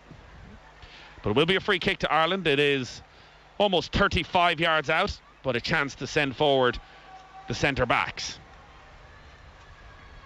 Well, this is it. You know, this is when we really do want to take our chances. It's been very quiet, hasn't it, in the second half? I feel like Ireland are just trying to draw out the time a little bit. I think they're happy to just keep the clean sheet, and then when they can go, they attack. And it's all about set pieces for Ireland, isn't it? Always has been. This is a big, big chance for Ireland. Louise Quinn is up there. So Diane Scotland Caldwell is holding their line pretty much on the edge of their own area. big space in behind them, right? You can see that space. Goalkeeper is stuck to her line as well, which is unusual. If you're going to keep your line, if you're going to keep your defenders up in your 18 yards, you have to step out a little bit, cover that space. 64 minutes gone. Katie McCabe stands over this, 35 yards out, left of centre, floats it in. Dangerous ball in there, and it's met at the back post by Diane Caldwell, but it almost looked like she wasn't expecting it, and it just comes off her tie and out of play for a goal kick. Got in front of Louise Quinn, and that break in play means we're going to have a chance for some changes. So Scotland are going to bring off Fiona Brown, and she's going to be replaced by Emma Mitchell. Yeah. Well, my team sheet tells me that the I'm not surprised. number 3. I'm not surprised what Scotland have done here. They're taking Lisa Evans off. She's had a really difficult night against Katie McCabe. What they've done, if they put Nicola Doherty over there right back and brought on Emma Mukandi as left back. Surprised Emma Mukandi didn't start, to be honest. And Ireland have made a change as well, and that sees Amber Barrett come on in place of Heather Payne. I'd say that was almost preordained from before the game, that Heather Payne would run herself into the ground for 65 minutes, and Amber Barrett, as you said, it is Emma McCandy has come on. It is one of the differences between the men's game and the women's game when you're doing your preparation, that when they get married, some of the female players change their names. So what, it was Emma Mitchell and now it's Emma McCandy? That's correct. I still call her Mitchie. Well, she's on the pitch right now for Scotland. So 2 changes for the Scots, 1 for Ireland, and for, well, whether it's the last 25 minutes of normal time or whether she'll end up on the pitch for an hour, who knows. But Amber Barrett is on, still playing her club football over in Germany. And now Caroline Weir passes it back, and it's with their captain Rachel Corsie. The applause you hear is as Fiona Brown walks around the pitch, having just been taken off. They have a difficult night down that right-hand side, haven't they? And it's all because of Katie McCabe. They won't be the last to be taken off because of Katie McCabe. So Scotland just have it inside their own half. Their captain is Rachel Corsie, and she has the ball. Aston Villa player, and out it goes to Sophie Howard of Leicester City, and then over to the substitute, who is given trouble straight away by Katie McCabe. Now, and Amber Barrett has space over on the left-hand side. Back very, very quickly was Samantha Kerno, who took it off Amber Barrett. Maybe just not quite at the pace of the game, having just come off the bench. Oh, Katie McCabe with a full-on, full-frontal body slam into the Scottish player, and you could hear the ooze from everybody around the stadium. It was an almighty coming together. And then Katie McCabe was left standing, unsurprisingly, Scottish player on the ground. She just doesn't budge, does she? She's like an absolute rock out there. They're just bouncing off her. Then she looks up and puts an absolutely brilliant ball in, but a little bit too far beyond Amber Barrett. Well, there were questions at times, can Katie McCabe influence the game from out on the left-hand side? She has massively tonight. She stays inside when she needs to. She gets right out in the left-hand touchline. She's basically running the game from out there for Ireland. 68 minutes gone. Still scoreless between Scotland and Ireland. And maybe that nervy, edgy game that we thought we might get, but certainly didn't in the first half, we're getting a bit more of as the stakes grow higher as we edge towards 90 minutes. Yeah, absolutely. And then Pedro, the Scottish manager, has made his changes because he wants to up the ante. He wants to go for it. Still trying to play those long balls into the channel. Not one ball has worked for them. Surprised they're still trying to do it. I don't know what game they've watched Ireland where we've conceded goals by them doing that. Maybe the Sweden game when Blackstenius was running into those channels, but those were balls on the ground, threaded balls through the defence. They don't quite have a Blackstenius running into those channels, Scotland. They're just holding on to the possession. Ireland are holding their shape. When they need to, they fall back into that 5-4-1. Jamie Finn, very much seen in the defensive side of things so far tonight. Hasn't had too many opportunities to get forward. No, because Scotland haven't played. They haven't played the ball into their strikers, into their wide players. Midfielders get it and try and play it over the top, and it's not working for them. Seen them play against Austria, and it's exactly what they did do. They played Claire Emsley and they got Lisa Evans higher up, played it into Martha Thomas's feet when she dropped in. They haven't done that tonight. McCabe again puts the pressure on the defender and forces the mistake, but Scotland keep hold of possession. Now there's a bit of space down the left hand side for Emsley, being tracked down there by Finn, running into the edge of the area towards the end line, sends it across. Bahi comes and gets the block in and turns it out of play for the corner kick for Scotland with 20 minutes remaining, still scoreless. We've done that so well tonight as well. Our defensive back line have been absolutely excellent. I think the back three, the three centre backs have covered their full backs really, really well tonight. So corner kick is going to be an in-swinger. Scottish players right in on the touchline, drilled in fact. Good punch from Brosnan, volleyed back in by Weir, but well over the top of the crossbar. Harmless enough effort from Scotland. Shows the experience of Niamh Fahey, that despite the fact she was booked so early in the game, you have no concerns at all that she'll do something rash and leave her team with 10 players. No, I mean, she's absolutely brilliant. She's been absolutely brilliant for Ireland over the years, and she won't be thinking about that card, and she definitely won't be worried about giving away another penalty, or certainly not thinking about it. Bit of pressure applied there as Ireland looked to play it out from the back, and Courtney Brosnan had no choice really but to take the sensible option and fire it out of play, but it gives back possession to the home side. The ball's right down in front of us in our commentary position here at Hampden Park as Scotland attack down to the left, over hit for Weir, and now it's with Denise O'Sullivan. Little pocket of space to try and pick out a pass, which she does for Amber Barrett. Takes it on her end step. Barrett for Ireland into the area. Toe push it, goal! What a moment! Maybe the moment of a lifetime for Amber Barrett. And how appropriate that it's the woman from Donegal who gives Ireland the lead at Hampden Park. She drops to her knees. Ireland 1, Scotland 0. A place in the World Cup within touching distance. The entire Irish team run to celebrate. I cannot believe it. I was just going to comment how Amber Barrett is not covering the same amount of ground as Heather Bain, but she doesn't need to. What a first touch from her. Absolutely exquisite first touch. You can see the ball. We would have backed Niamh Fahey again winning that ball. And it's Denise O'Sullivan. What a first touch from Amber Barrett, her left foot right into that space. And she doesn't miss from there. If you want anyone on the ball in that position, you want Amber Barrett. And now it's all about managing the game. Can we hold out? Oh, Amber Barrett from Milford in Donegal, just a few miles from Creaslock, and she points to the black armband on her jersey. She knows that everything is in perspective, but right now, from a sporting point of view, it doesn't get much bigger for the Republic of Ireland. The substitute has done it, and Ireland have got the first goal of this World Cup playoff.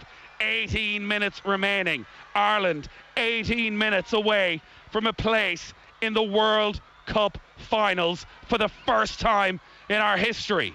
What have Scotland got? They send the ball into the edge of the area, not fully cleared. There for Caroline Weir, squeeze through, shot comes in, comes back off the Irish player, peels for a handball, nothing doing, and Ireland survive. Anya O'Gorman can't get it clear. Cuthbert has it. On the outside L is Emsley. Emsley sends the cross in. Katie McCabe gets a header in. Emsley will get another chance on this left-hand side. Low right foot across, runs into a wall of Irish players. Ball smashed in, and the save is made by Courtney Brosnan. Cuthbert got great power behind that from 14 yards out, but it was a bit too close to the goalkeeper. It was a nice shot. Tell you what, she got a nice clean strike off that, and Courtney Brosnan did really well to hold on to the ball. Looked easy, wasn't that easy, but just the amount of orange shirts back there helping each other out. There's no space whatsoever for Scotland to get through. They're not getting an absolute inch in there. We just need to be able to manage this game. It's all about time wasting. They know how to do that. We're experts at it. Well, Amber Barrett, well, that is a moment that she may never forget.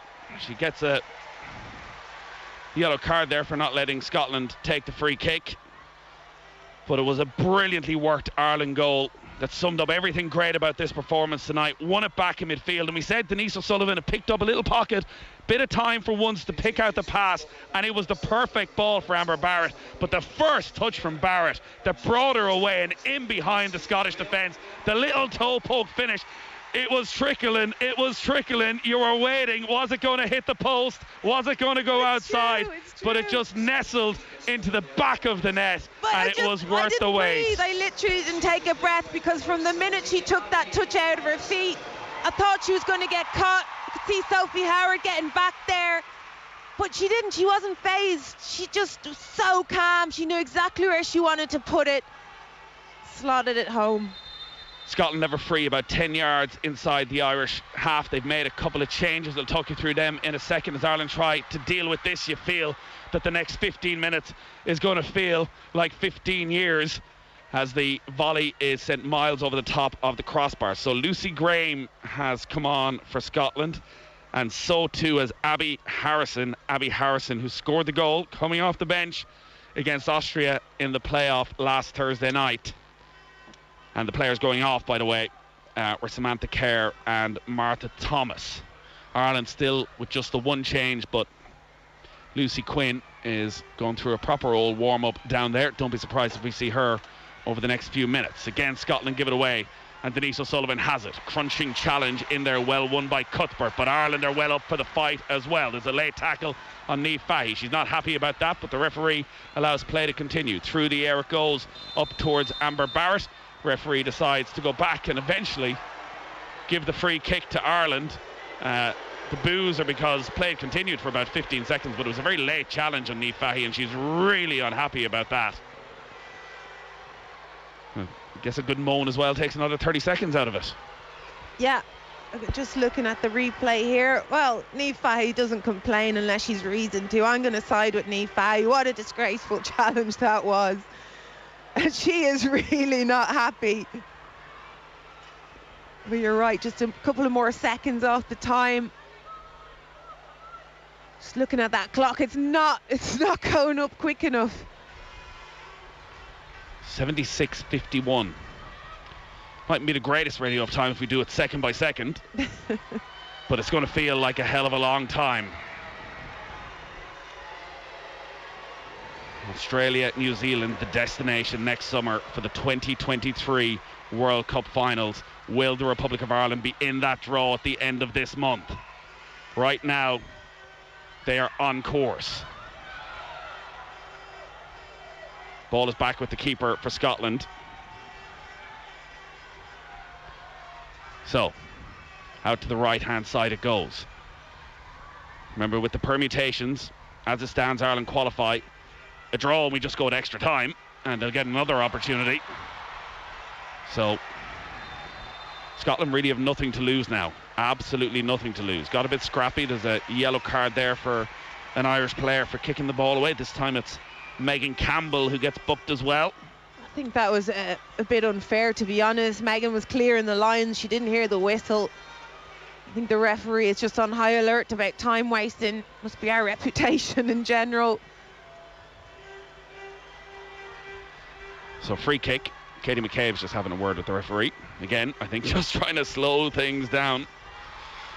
Well, this is the moment where neutrality goes out the window, where if it was the other way around and Scotland were slowing it down like this, it'd be an absolute outrage, but it's all right. These are the moments where a bit of experience counts, and there's plenty of it in this Ireland squad. A lot of these players, they have toiled through the years, but what a moment it will be if, as the free kick is sent into the area. There with the Scottish captain, Corsie. Out it comes to the left-hand side. Strong again from Niamh Fahey. What a performance it is at the back from the Galwegian. Totemic for Ireland. Throw in for Scotland. Almost down by the corner flag. They decide to change player, and it's not because they're going to have the big throw into the area. It's thrown in again. Fahey is there, 34 years of age, 105th appearance for Ireland, and better than ever. And now here goes Barrett trying to get away again. Almost had the pace to get away. Didn't quite come off. Absolutely brilliant again from Niamh Fahey, as you said. She is not going to appreciate you saying her name, saying her age every 5 minutes. It's a compliment. It's a compliment. I'm going to tell her. I don't think she'll care about anything tonight if they go and get this job done.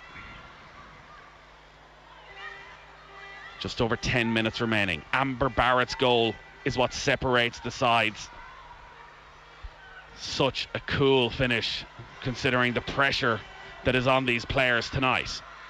Oh, it's given away cheaply by Scotland, but they've managed to win it back as McCabe, of all people, tried to get away. Out to the right-hand side it goes. Cross whipped in dangerously and dealt with back there by Finn.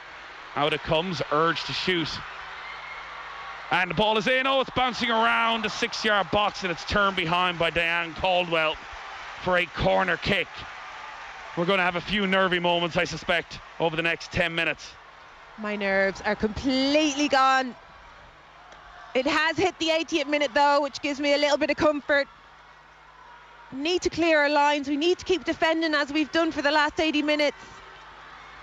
So corner kick over on the far side of the pitch, whipped in left-footed, in swinger, comes out to the edge of the area, volleyed back in, comes off Louise Quinn. There's an Irish player down with a head injury. The referee is letting play continue, but now she blows the whistle. No choice because of the head injury. The dark arts from an Irish team. What a wonderful thing to see. We hope it's the dark arts, and it's not nothing too serious for the Irish play, but it was definitely a clash of heads, and the referee has no decision really to make, has to stop it. We'll just have a look at the corner kick as it was sent in there. There was coming together with 4 or 5 different players, and I think it was a nasty enough old collision. Yeah, Megan Campbell's down.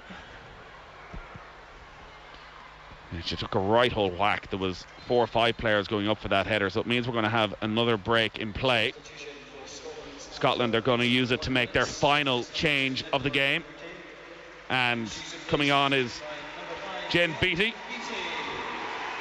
vastly experienced player, and she comes on in place of Nicola Docherty. So that is the 5 changes made for Scotland. Megan Campbell is still down. Ireland will need to think about making a change. Unfortunately, it looks as though the stretcher is coming on.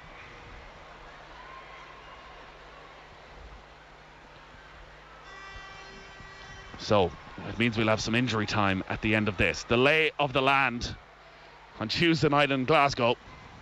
This is where dreams are made. Ireland are heading towards the World Cup finals. As it stands, they lead Scotland by a goal to nil.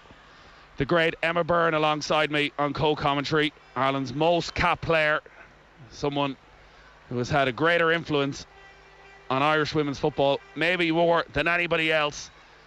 And so many deserve to see this group go and finally achieve what so many have tried to do over the last half a century. I say 50 years ago next May, the Republic of Ireland played their first ever women's international. The great Paula Gorham scored a hat-trick that night against Wales. You think of the likes of Olivia O'Toole, who put so many years into this. They're here watching the game. Olivia's here, texting me earlier, asking me what I'm doing to celebrate. I'm not going home. If we win, if we're through to the World Cup, I'm staying in Glasgow. There you have it. We'll see you all on Friday. Scotland 0, Ireland 1. And the goal scored by Amber Barrett. And the penalty saved by Courtney Brosnan. Never forget about the goalkeeper. Never forget about the goalkeeper. You could see straight away she collapsed to her knees. Amber Barrett pointed to the black armband. Such a poignant moment. And how appropriate it would be if it was a Donegal woman who gave Ireland their greatest moment on this week. But we're back underway. Megan Campbell, who looked out for the count, looks as though she's going to be coming back on. She is sprinting to this near side. Play is back underway, so Ireland temporarily down to 10. That probably took about 2 minutes there. That'll be added on at the end of the game. Scotland fired in, comes off the forehead of Niamh Fahey. She could have let it go. She knows she could have let it go. A bit annoyed with herself. It's going to be a throw in down to our left hand corner. Ball now with Cuthbert. Whips it in there. Good whip on it as well, but Courtney Brosnan has been flawless all night, right from saving that penalty on 13 minutes from Caroline Weir, and she tells everyone to go up. I don't think there's going to be too much playing it out from the back in the final stages of this game. Did really well there, Courtney Brosnan. It was actually a decent ball in from Erin Cuthbert. Haven't seen many of them all game. Courtney Brosnan does well to come out and claim it. Safe hands. Just takes the pressure off her teammates. And over on the far side then, Cuthbert, little ball in then to Lucy Graham, 30 yards out, over to the right hand touchline it goes. McCandy's ball in is easily dealt with by Brosnan. And Scotland look a little bit out of ideas at the moment. There's a lot of crosses coming in, but Ireland, with all that experience in defence and Courtney Brosnan looking incredibly confident, are dealing with everything with ease. 5 minutes of normal time left. 5 minutes from the World Cup final. Scotland 0, Ireland 1. It's off the ball on News Talk. We'll have all the reaction from the Irish camp on OTB AM from 7:30 in the morning. Barrett steps in but plays it straight to McCandy. In the middle of the pitch now, Scotland have it. Just looking at Niamh Fahey, she's playing in the back line there. Obviously she's been told her job is to go in and mark Caroline Weir when that ball goes into midfield, and she's done it so well tonight. And again, we've just seen another example. Cheers go up every time Scotland go on the attack. The shot is blocked down. Denise O'Sullivan looks to play it up the left hand side for Ireland. The game being played inside Ireland's half right now. Cut out by Lily Agg. She's had a big game, but she gives it away in the edge of the area. Then a couple of little step overs in there from the Scottish player. Big tackle as well. Players on the ground, but Ireland are the ones who emerge with the ball. Just need to try and keep hold of it and relieve the pressure for a couple of minutes. Agg again wins the tackle, and again the referee takes her time before making a decision. Didn't look much in that at all. No, I don't Gives know what Scotland the the free referee's kick, 30 yards here. out. Referee's given a free kick. I thought it would have been gone the other way. Lily Agg was on the ball. She had possession. She was fouled. So free kick to Scotland, just to the right of centre. Standing over the ball, Erin Cuthbert.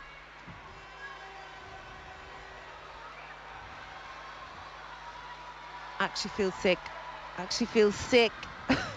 We need this whistle to be blown. Game over. World Cups do not come easy. Ireland with defending to do. It's a 2 in the wall. Denise O'Sullivan is there. Ireland just holding the line just inside their own penalty area. Cuthbert with the free kick. Floats it in dangerously. Comes off a Scottish head. Still bouncing around. It's headed to the left and wide from the edge of the 6-yard box. It was a free header as well, but the pressure it was put on by Jamie Finn on Sophie Howard, who was lining up the header, thought it was going to be a free header, and a little nudge at just the right time, and it's headed to the left and wide, and Ireland survive another attack into the final 3 minutes now. Scotland 0, Ireland 1. I'll tell you what, Niamh Fahey dealt with that and looked way calmer than what I looked like. It looked a lot closer than it was, but she seemed to know exactly where she was, back post, and just let it go wide. Can we hold out Can we hold out? 2.5 minutes of real time left, depending on what the ref puts on for extra time. Emma Byrne is dreaming of Bondi Beach next summer. I'm Ireland. in the gym. I'm getting in the gym. Ball been played around at the back by Scotland. Ireland won't mind this at all. Holding their shape again. 5-4-1, just making it difficult for Scotland to find a path through. They're going to have to go a little bit more direct. 2 minutes left. Still Ireland leading by 1-0. Graham knocks it out, but Scotland are going nowhere right now. Can Cuthbert provide a moment of inspiration? Agg is all over her, as she has been throughout this game. She's been brilliant, Lily Agg. Scotland out on the right hand side, but they come in again to their captain Corsie, the centre back, 10 yards inside the Irish half. Go nowhere, and certainly not going to the World Cup as it stands. Scotland, diagonal ball in. Jamie Finn heads it back in on the edge of the D. Ireland need to get rid of it. Agg has it, can't get it fully under control, but wins the ball away from Caroline Weir and fires it forward into the Scottish half. Goalkeeper makes a mess of it, almost gives it to Amber Barrett. Still there for Ireland. Oni O'Gorman, keeper's out. O'Gorman plays it up the right hand side, plays it off Graham, and gets Ireland to throw in, and that'll waste a few more valuable seconds. 88 minutes, 56, 57, 58, 59. We're into the final minute of normal time in Glasgow. Scotland 0, Republic of Ireland 1. History beckons for this team. They're going somewhere no Irish side have gone before. First time ever at a major finals for a women's team, if they can hold on for the next couple of minutes. Scotland have it on the edge of the area. McCabe applies some pressure. Scotland come away with it with Grimshaw, and up the right hand side they go then. Can they create something? Harrison, who scored on Thursday night, this time can't get the ball through.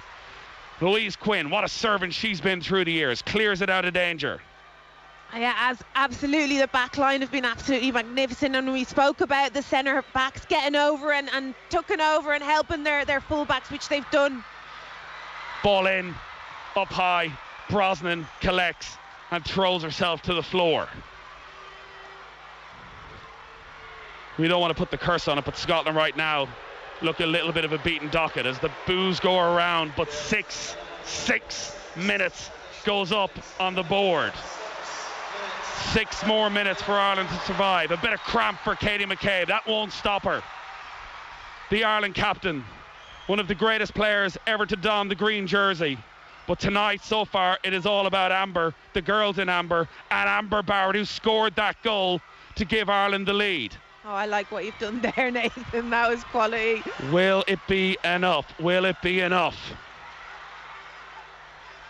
There's not a huge crowd of Irish supporters here, but they're going to make an almighty racket in a few minutes' time, and they're going to remember this moment for a long, long time. They're about to witness history. On the halfway line, Scotland have the ball. Again, Ireland don't mind that. They've run out of ideas completely.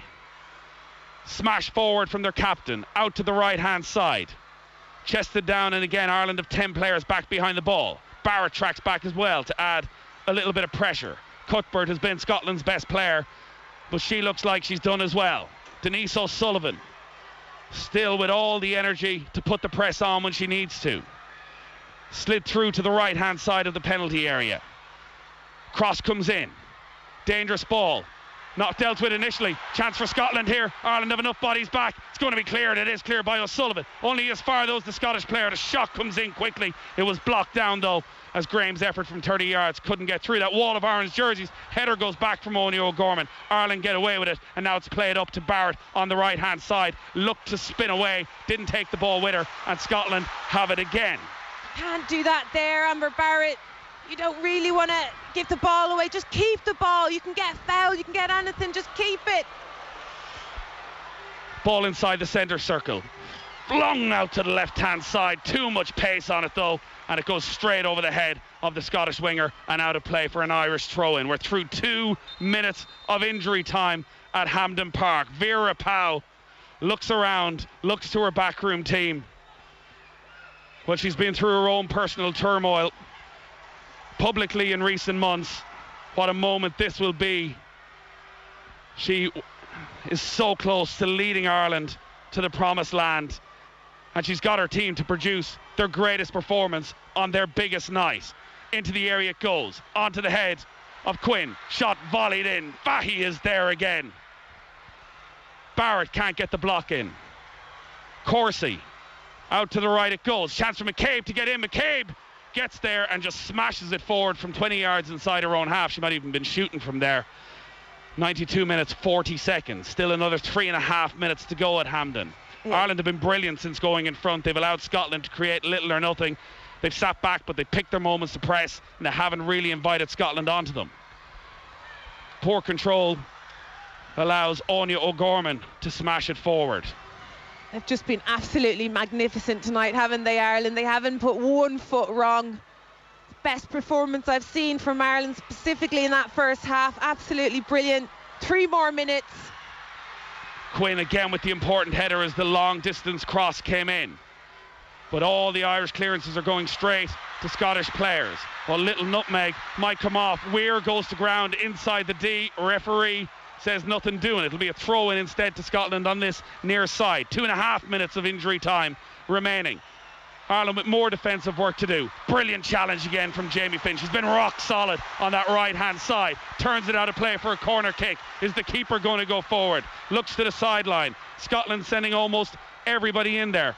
Floated in dangerously. Dealt with initially. Still not fully gone though, but now it is. Louise Quinn again with it. Low ball in. This time it's Katie McCabe and Lily Agg between the two of them who get rid of it. They can't get through, can they? They can't get through the Irish defence. They're throwing everything at them. We're just too strong tonight. Again, that ball in, just can't beat them. They've tried to do it all night. That ball in behind the Irish back five. They can't get it. They can't beat them. We've stood tall, defended absolutely brilliantly. 90 seconds left. Scotland 0, Ireland 1. Ireland are heading for the World Cup finals. They just need to hold out for a few seconds longer. They've waited so long. Get the job done. Dangerous ball into the area. Quinn doesn't get up there this time, but the header down doesn't find the Scottish attacker. And agonisingly for the home side, it goes to the left and wide. But much to the relief of the Irish, they survive. Vera Pauw has her head in her hands. It's almost done. She can barely watch. Emma Byrne can barely watch, but it's happening. I actually feel sick. I'm not joking. Into the final minute of injury time. Courtney Brosnan to take it. Saved that penalty kick on 13 minutes. That was huge. The goal for Amber Barrett. That was huge as well. It's all combined to Ireland heading towards the World Cup finals. Last seconds of the game. That's it. We're just looking at the referee to blow her whistle now. Come on, Esther. Blow it up. Drilled back into the edge of the area. Fahy misses that one. Brosnan comes out and gets there ahead of the Scottish attacker. Emsley leaves a bit on the Irish keeper, and surely that is that. Vera Pauw again, but she's right down pitch side. For us up here, I think, as nervous as everyone is, Ireland have dealt with the Scottish pressure unbelievably well. This is it. This is surely it for the Republic of Ireland. The referee blows the whistle, not the full-time whistle. What a moment. And what a pleasure it is to be here. Absolutely, thoroughly deserved. This Irish team have come out. They've really wore their heart on their knees, and they've done it. History. History is made by the Republic of Ireland. They are going to the World Cup finals. Louise Quinn jumps for joy. Oh, it's unbelievable. Amber Barrett's goal gives Ireland the victory that they needed. There'll be no more playoffs. There'll be no more heartbreak, because Ireland have finally done it. They have qualified for the 2023 World Cup finals. What an unbelievable achievement by Vera Pauw and her players, up there with the great days in Irish sport. Wild celebrations out on the pitch. Emma Byrne is in tears. I can't believe it. Enjoy every moment of this. We finally did it. We've finally done it.